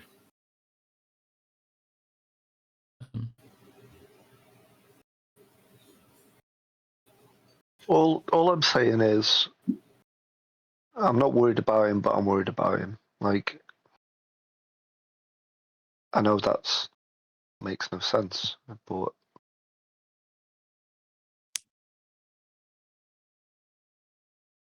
take on board what you're saying, Sidril, that something needs to be done about it. But I don't understand the seek and destroy mindset that you have been part of, raised in. I'm not sure how crashes work. I just want you guys to be aware that this is going on, and I want us to help protect him. I guess is my point. Well, if you have a vague descriptor of what your enemy or your subject knows, then the best thing to do is to try and find out what you can without them. If next of us knows something about veil space, then the most fruitful thing to do is find out what we can about veil space so we can get ahead of it ourselves. True. I still think we need to go see Quasar first thing. I think that should be the first protocol. Sidril, Quasar was Ina's father. He was quite ill last time that we were here, but he is some sort of military general or something aboard the ship. So the Archseer did say to meet with him. So that sounds like a fun conversation. And just one last thing about it to it. My point is if your friend has something that you think he needs protecting from, I think protecting goes further than whispered talks away from him. Yeah. I want to do something to protect him. I respect that. I won't go cutting into his brain in the middle of the night or anything crazy like that. That's okay. You'd have to get through me first anyway. So. Oh, that's fine. Let's go. Do any of you guys have any like fishing line or anything like that? This lodestone bouncing around me is an absolute nightmare. I need to like tie it down or something. Come on, let's go get some food. As you go downstairs, you see the barkeep. He kind of Ellis just kind of tries to make sure you come to the bar first. Hello. Morning. Good morning. I trust you slept well. So well. Yes. Did you? Oh, perfectly fine. It seems that your friend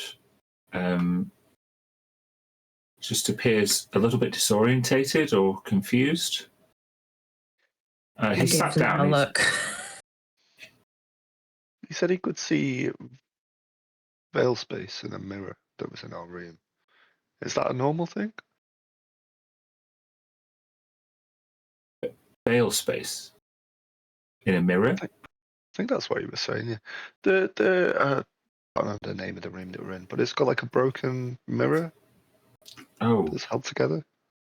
You're talking about Veilist room? Yeah, that's it, yeah. I should have explained. Veilist and Ullavar were the two moons of Erendor before they were, well. Yeah, okay, yeah. One room, Veilist, is based on one of the sanctuaries. It's the scar of Elixion.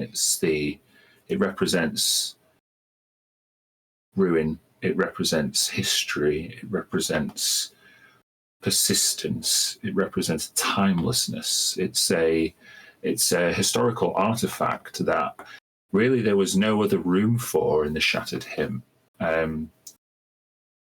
The two moons were destroyed a millennia before the Sundering. Many of them elves, while we were boarding the Shattered Hymn and making our way off Erendor, thought that these legends were best left forgotten and that we should just grab the most practical things. But my proprietor was able to salvage 2 historical monuments from dedicated to Elixion. One of them is the room that you stayed in, Veilist, based on the moon, Veilist. The other one was Ulavar. Ulavar is a room of prophecy and far-seeing and represents wisdom and foresight. Both Veilist and Ulavar represent the dichotomy of the elves, a past that we can all remember and a future that none of us can see. How were they destroyed? Well, it is a matter of academic contention, but the prevailing wisdom is that a lunar dragon was born from a stellar collision. They crashed into each other and brought forth Elixion. You see, utters a religious sign of respect under his breath in Rindorian. It is draconic.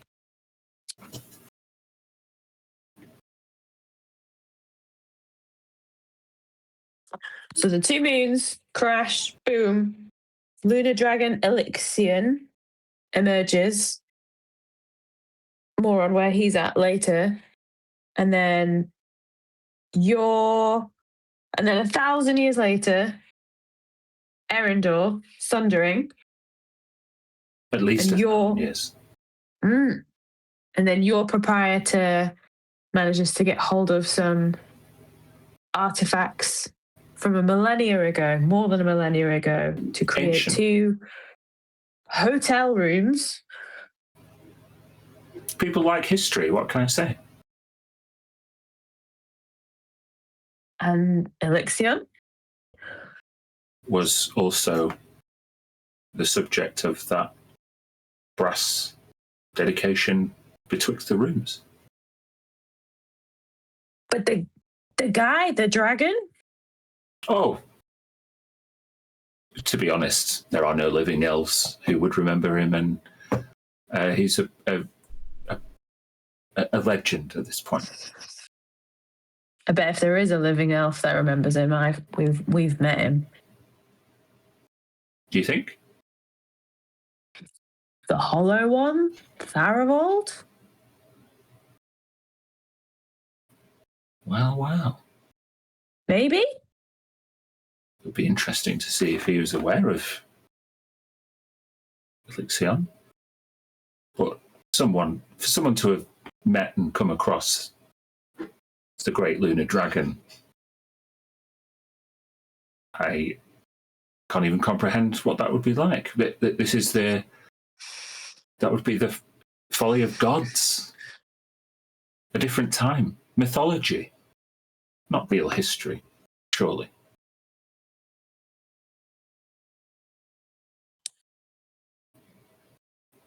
Maybe we should But ask him. you can see your supposition makes him interested again, as if he'd once put to rest all of these playful childhood stories of the great moon dragon to one side. You see him kind of reignite a childish curiosity.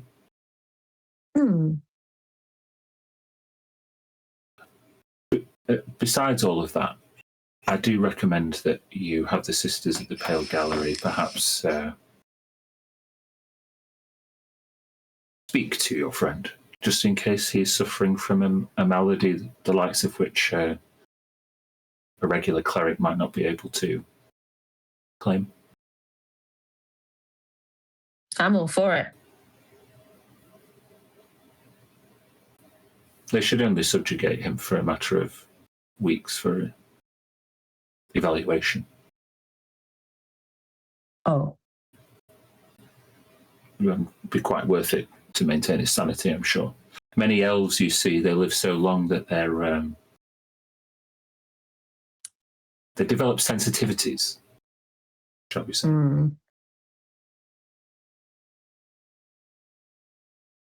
He's not got any sensitivities. He's fine.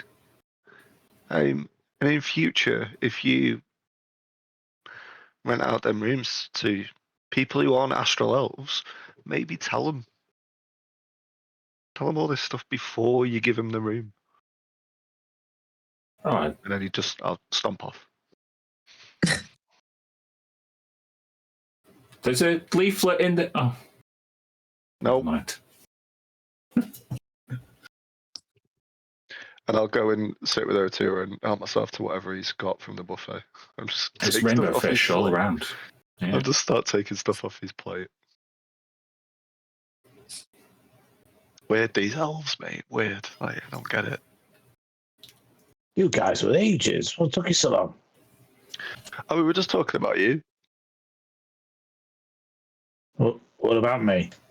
You're the leader. We've decided. You're the boss. Yep. There's no way that Sid will never agree to that. We had a vote, and you're the boss. We can't get off the shot at him without you, so you must be the boss, right? You're the leader. Okay. You agreed. I'll wander over after getting a big pile of breakfast. Are you okay? To O2. Yeah. Just worried about you guys taking ages. She grabs him here like this. Do you feel bad?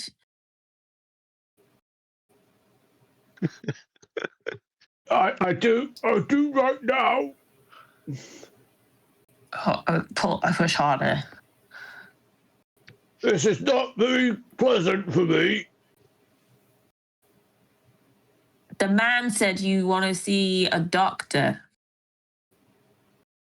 Yeah, I'm worried about all you guys. I let go. You're getting hurt. I thought I'd see if we can get some potions in case you all get hurt again. Oh, yeah, that's a good idea.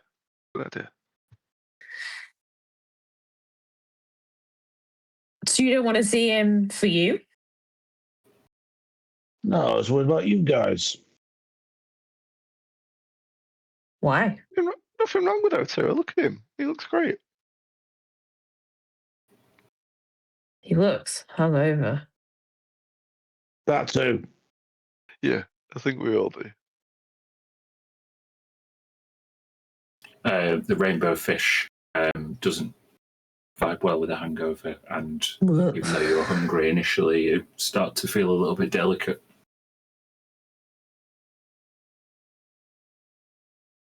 All of you make a constitution saving throw. Oh no. Who's gonna chunder? Danger sense? 6. Oh, I've got something, don't I? How did I do? Oh no, I got that one. 17.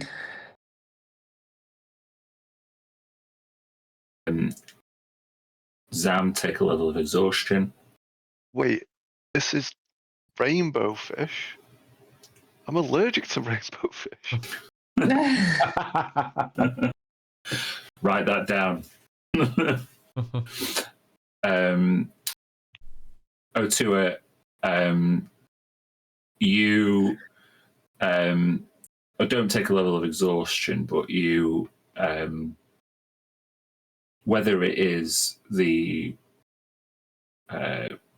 whether you were feeling unsettled or whether it's down to the booze and the fish, it's up to you. But you're not feeling 100%. Queasy still. So where to now? We Do should. we still expect to find Quasar at the Pale Gallery, or is he out now? I think the Archseer intimated that he was no longer at the Pale Gallery and he'd returned home. Mm-hmm. Yeah. Agreed. Sure. Then, Kryn, you have been there before, I think. Did you escort Ina, or you were stood outside while Ina went in? We I all think- went there. Did you all go? Yeah. Oh, okay. Then, yeah, you return to the Muse properties, the veterans' housing, where there is a very modest, for an elven general kind of retirement property. And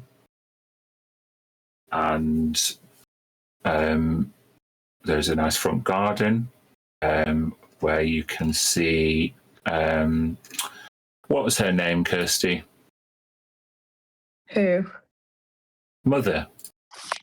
Oh, one moment, please. Vulpecula, it's fine. Oh, that was Immaculate. fine. Yeah. You can see Vulpecula tending to some beautiful, delicate lilies. Just in the front, she's got long marigolds on. She's clipping some flowers and like trimming her, making her some real kind of topiary-esque like flower sculpture. She doesn't see you coming. I think we were told by the Archseer that they would already have delivered the news of Ina. Yeah. Well, Or is I think that I think you're correct there. So I walk up kind of expectantly. They know I was the last person with her,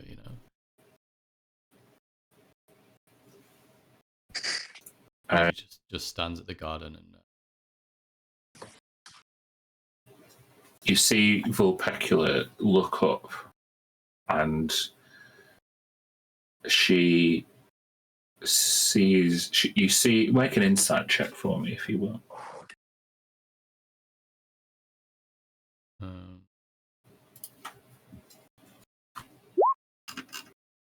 Doesn't seem to be adding my bonus, which is +4, so 11. Yeah, I don't know what's going on with your rolls at the moment. Yeah. It's weird. 11. Yeah. With an 11, you see her glance up, recognize you, and in a very, very quick act of shock before she regains her composure, you see her accidentally nick her thumb with a garden shear, and she goes, "Ah!" And so her attention goes away from you immediately. I'll gently approach and clasp her hands and cast Lay on Hands for a point. Oh, no, don't be silly. I'm fine.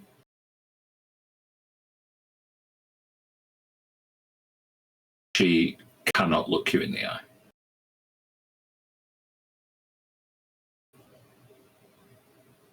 Is your husband home? She takes a big, hard swallow. Of course he's home. Where else would he be? That cursed gallery that you sent him to.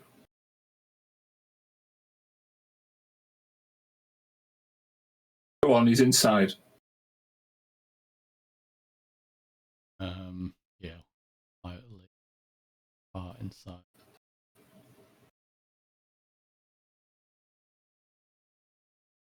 Inside. you see, well, make a perception check.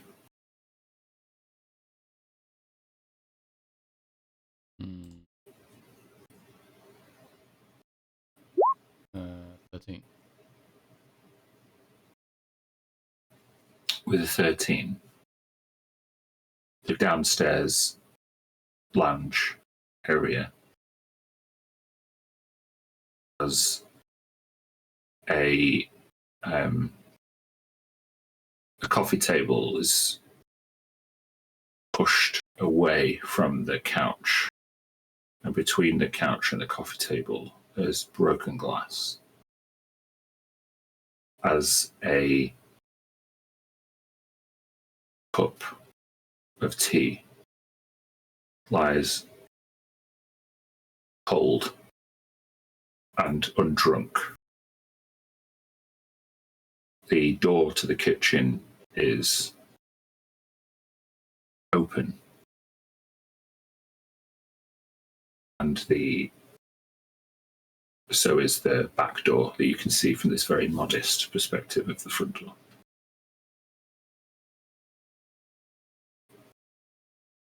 Yeah, I'll head to the kitchen.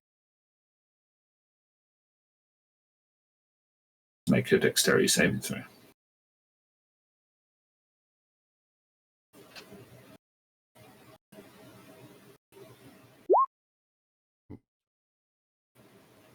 You carefully navigate the broken glass, and with a 23, you just stop your foot before it lands on an object at the epicenter of some kind of accident. It's a ship. A model ship.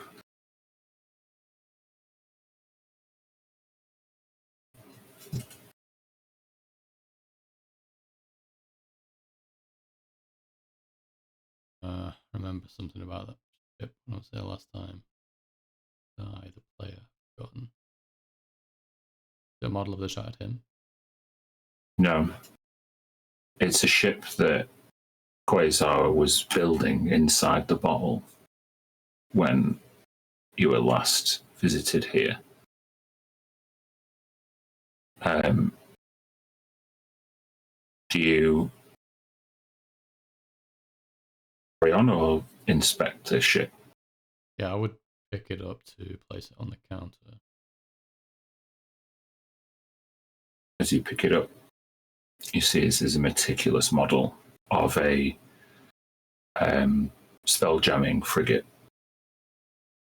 One that is adorned in the colours of House Ormathax and is inscribed with this name on the side.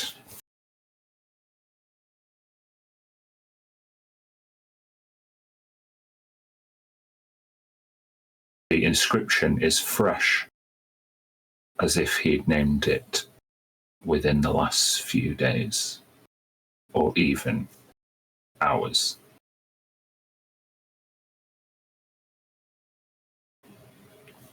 If you do speak Rindorian, you would know that Entelese means he called the ship the Return.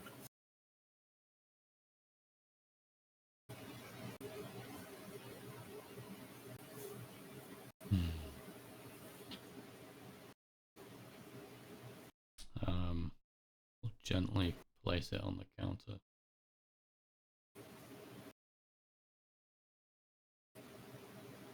It doesn't sit up quite right, but you manage to leave it intact as you make your way into the kitchen. What are the rest of you doing? Are you leaving this one to Kryn, or are you following? Vulpecula is still outside.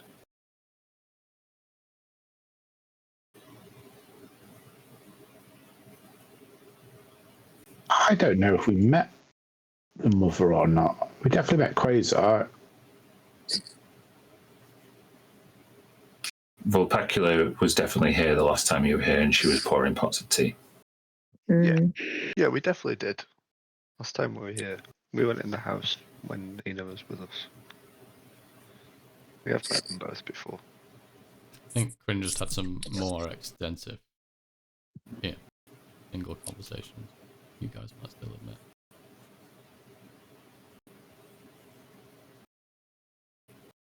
Do you wait outside? Do you go in? Do you speak to Vulpecula? Do you keep your distance? What? I think I would Sam prob- would. Go on. You go. Well, I would probably follow Corinne in because it looks like it's either very difficult conversation with one person or very difficult conversation with another person, and that might involve small talk. So she'll avoid the small talk and go in and just, this is not her thing, but she'll follow Corinne. Mm-hmm. Sam's just making himself busy with the gardening that she's doing. He doesn't interact with Vulpecula, but he's perhaps picked up a broom and sweeping some cuttings away, and he's just generally helping out, but not. You can see that she's distressed, so he's not imposing on her. He's just helping her with what task she's doing. Just make a charisma check at advantage.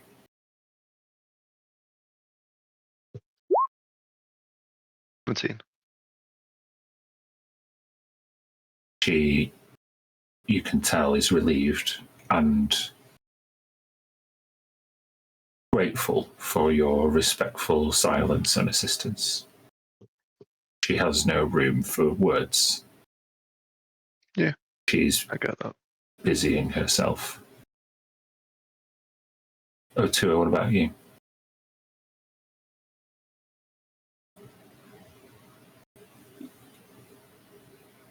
Yeah, it doesn't want to engage. As much a shame as much as sadness. He's saying was to help and save these two, but couldn't save Nina. So I think he'd just be respectfully and quietly just not getting involved, almost awkwardly. Yeah. You kind of stand aside and you choose not to cross the threshold and examine Tua. At least don't make anything worse. Corinne, as you go through the kitchen, you see the back door is open and there is just a curtain blowing in the breeze. And there is a recently unrolled scroll on the table. I'll try and glance at the scroll as I'm going. You can see a broken wax seal with the emblem of House Ormathax, which is almost ubiquitous on the Shattered Hymn. And it says, the vassal house of Ilfelrua and its heads. It is with sincerest regret that I was not able to foresee the untimely death of your beloved Ina. Though she spent decades in service of the scriptorium and was eternally dedicated to the preservation of many Rindorian artifacts, her recent history as a fugitive cannot be forgiven.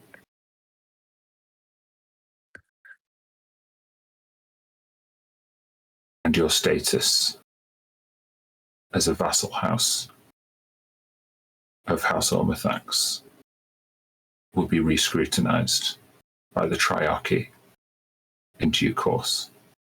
Oh, Those fucking What pricks. asshole.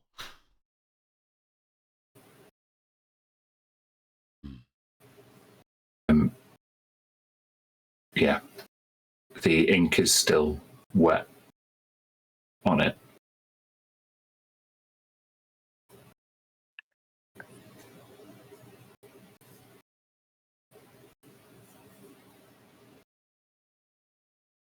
Yeah, even Kryn is angry at that.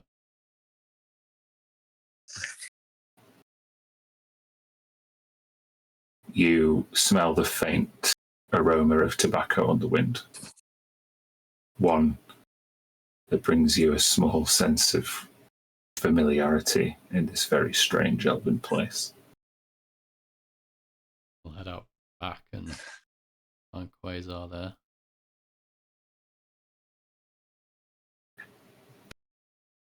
Quasar stands in his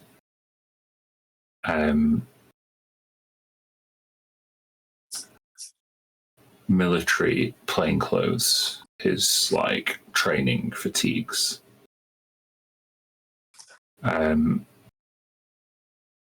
He looks healthier than he did when you last saw him, if not for an entirely broken heart. He stares longingly into the middle distance as he takes a puff from a pipe.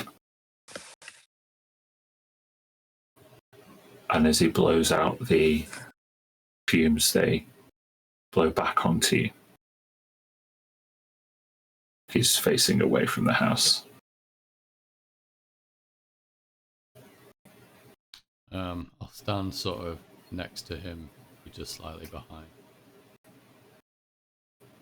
Afford him the opportunity to not have to look into my face.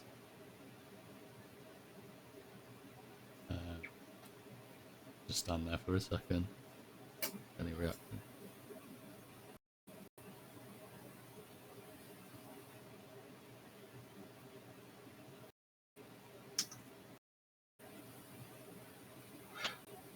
They won't even let me see her body.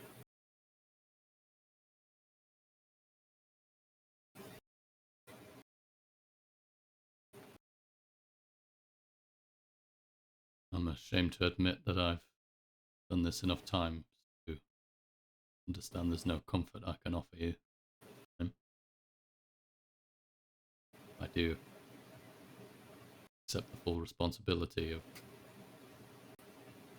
losing your daughter.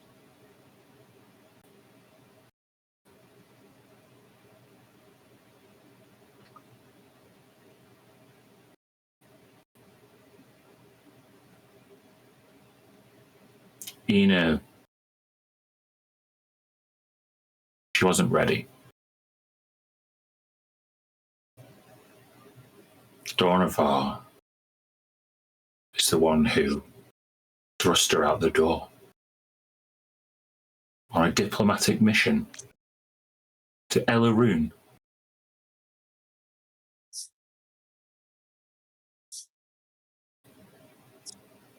House Olmathax is rotten.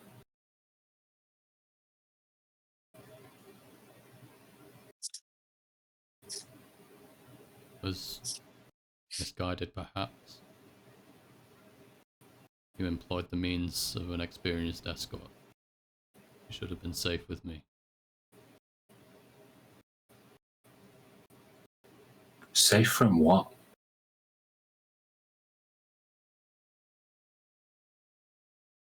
What happened?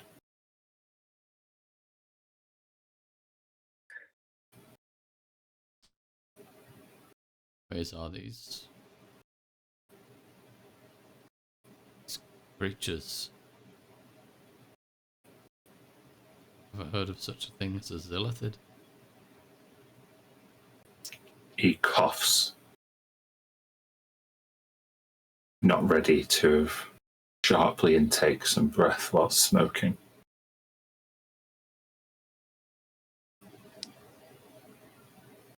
It's ghost stories.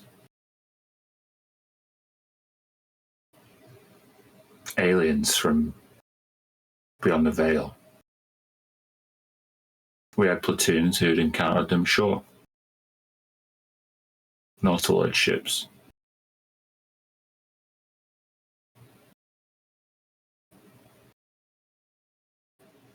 But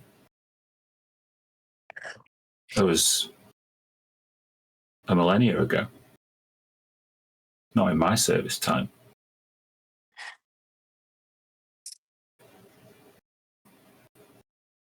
We defeated them.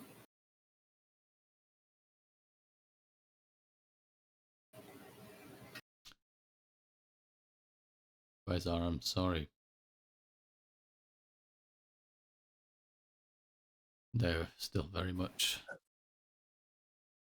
out there. Elenos Prime, of course. Where we were following Dawn of Ar. Be sure you're ready for all the details, Quasar. He turns round. He points the thin end of his pipe, the mouthpiece, into your chest, holding the hot, smoking tobacco without flinching, and pointedly punctuates his next sentence. Every single one. Understood, sir. Dawn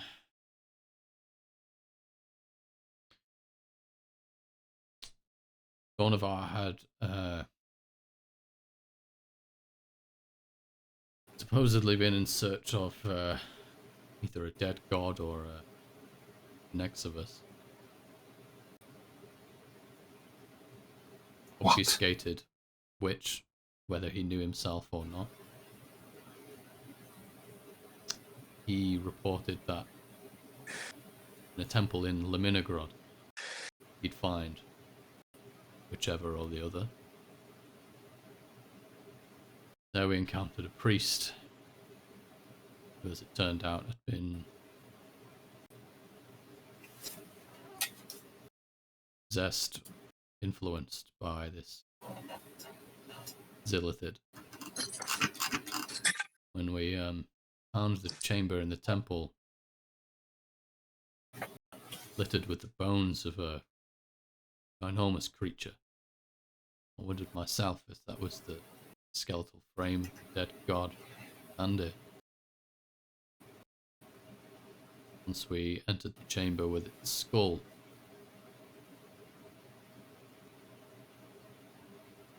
I can only describe it in plain terms. Giant, infected, dilapidated brain in the bones of this creature communicated telepathically, told itself. Line. Ankarul. Ankarul. Described itself as one of the first, and that the far reaches of the Black Meridian, tips of an incursion of Zilithid, its colony, was long approaching.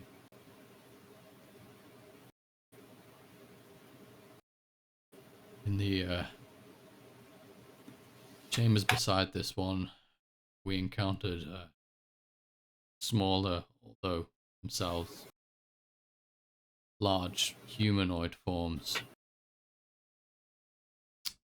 We've discovered since that they're also referred to as mind flayers. It's in those chambers that I'd left Enethe alone, and she'd had to deal with one of those creatures. And I tried to rush back to save her. It struck me down too.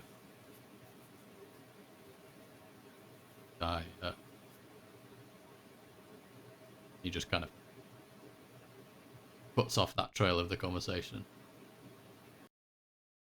once I came to, she'd already perished. Quasar.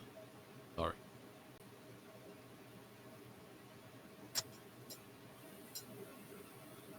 It's any consolation, I slew Ankarul myself.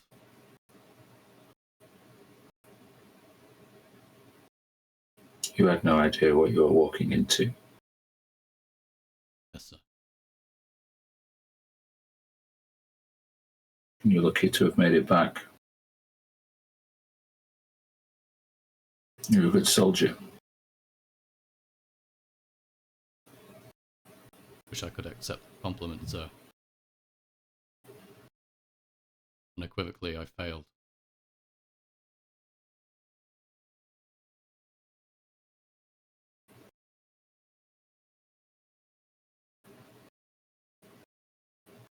You were requisitioned by Dornavar for this diplomatic folly that she embarked upon.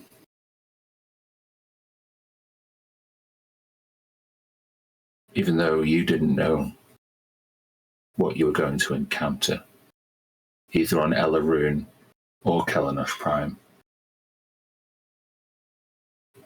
It sounds like he had some inclination. I'd bank that he chose you for a reason. Notably, sir, he stated that he would report the death of Enathay as a failing on the part of myself and my colleagues. Though once we returned to the Shattered Pim, we learned that Dornavar has yet to arrive. Strange.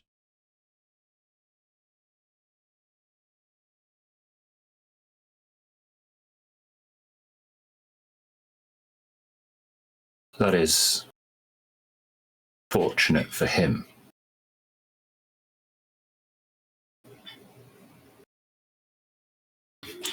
And it may have bought you some time to arrest your newly sullied reputation as a fugitive. And he struggles through the word and grasps his fists together.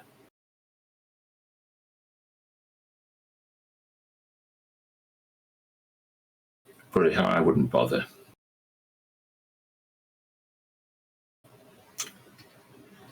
One thing you'll learn about the Triarchy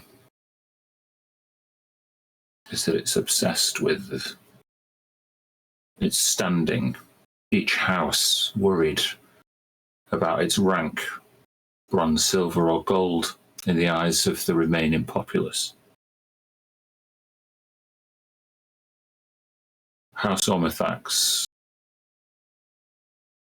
would only use you and whatever results of whatever quest you were dispatched on for its own political gains. If you want decisive action,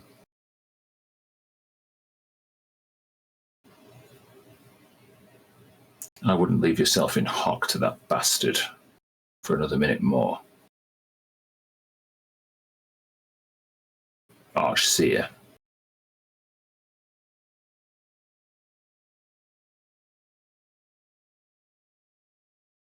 Privately, sir, I'd arrived at a similar supposition. It's quite obvious to me that on returning and speaking with the Archseer that he was more concerned with his own political gain rather than the implications of a galaxy-wide war.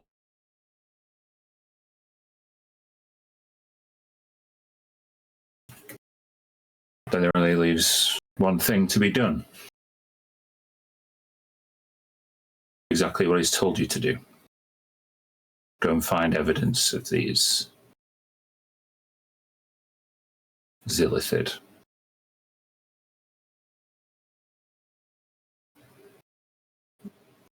Word had gotten round.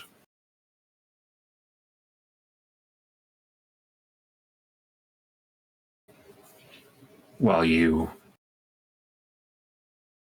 try and find out how these things might be weak and what kind of sharp incisions might best serve us to separate their heads from their shoulders. I'll do what needs to be done in the name of the Triarchy.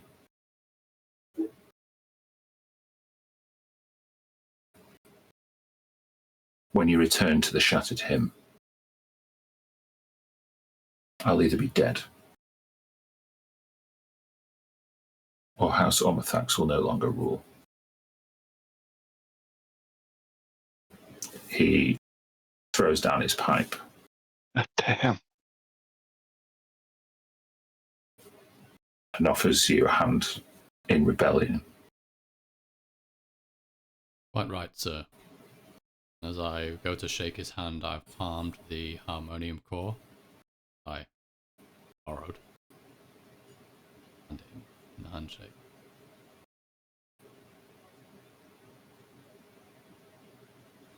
He takes it, pauses for a moment, and smiles. And he runs upstairs, leaving you alone for a moment with Sidrul.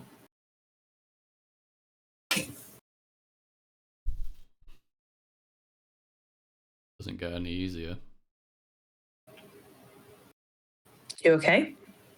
Fine. That was really good. That was really... what's the word? Sensitive. Yeah, I appreciate that. Come with experience, unfortunately. Oh.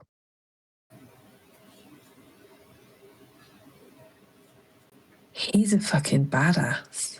Correct.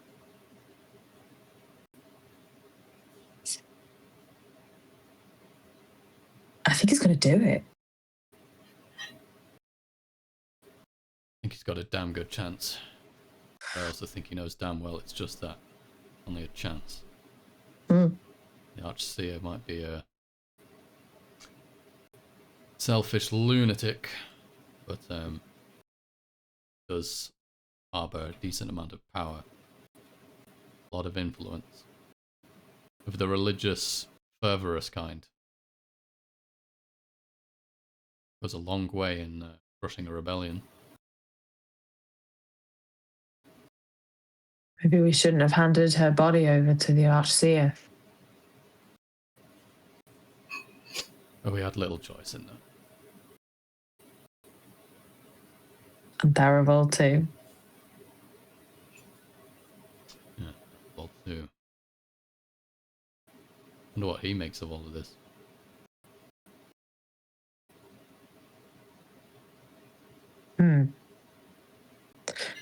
Do you want to know if he remembers that dragon? If that dragon even exists? Sure, I'd be interested to know. Mm.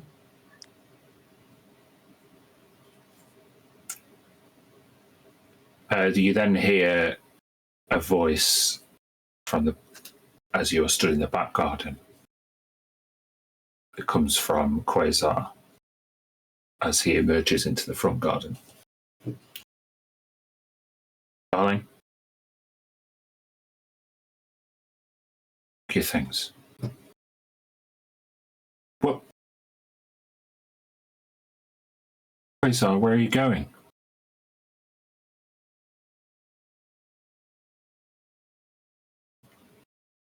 I have some colleagues to be reacquainted with. And as Otua and Zamsi, he puts his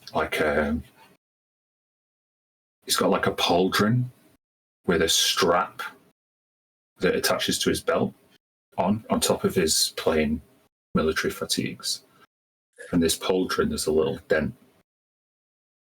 And as he says that, he puts the harmonium core in this pauldron. It reactivates. And he looks towards Vulpecula, who pushes a white lily into his chest. He leans over and kisses her. And as he turns away, you hear him just say, Harmonium Legion, report in. And we'll end the session there. Ooh. Badass. Shit. Hopping I want to on. go with him. Yeah.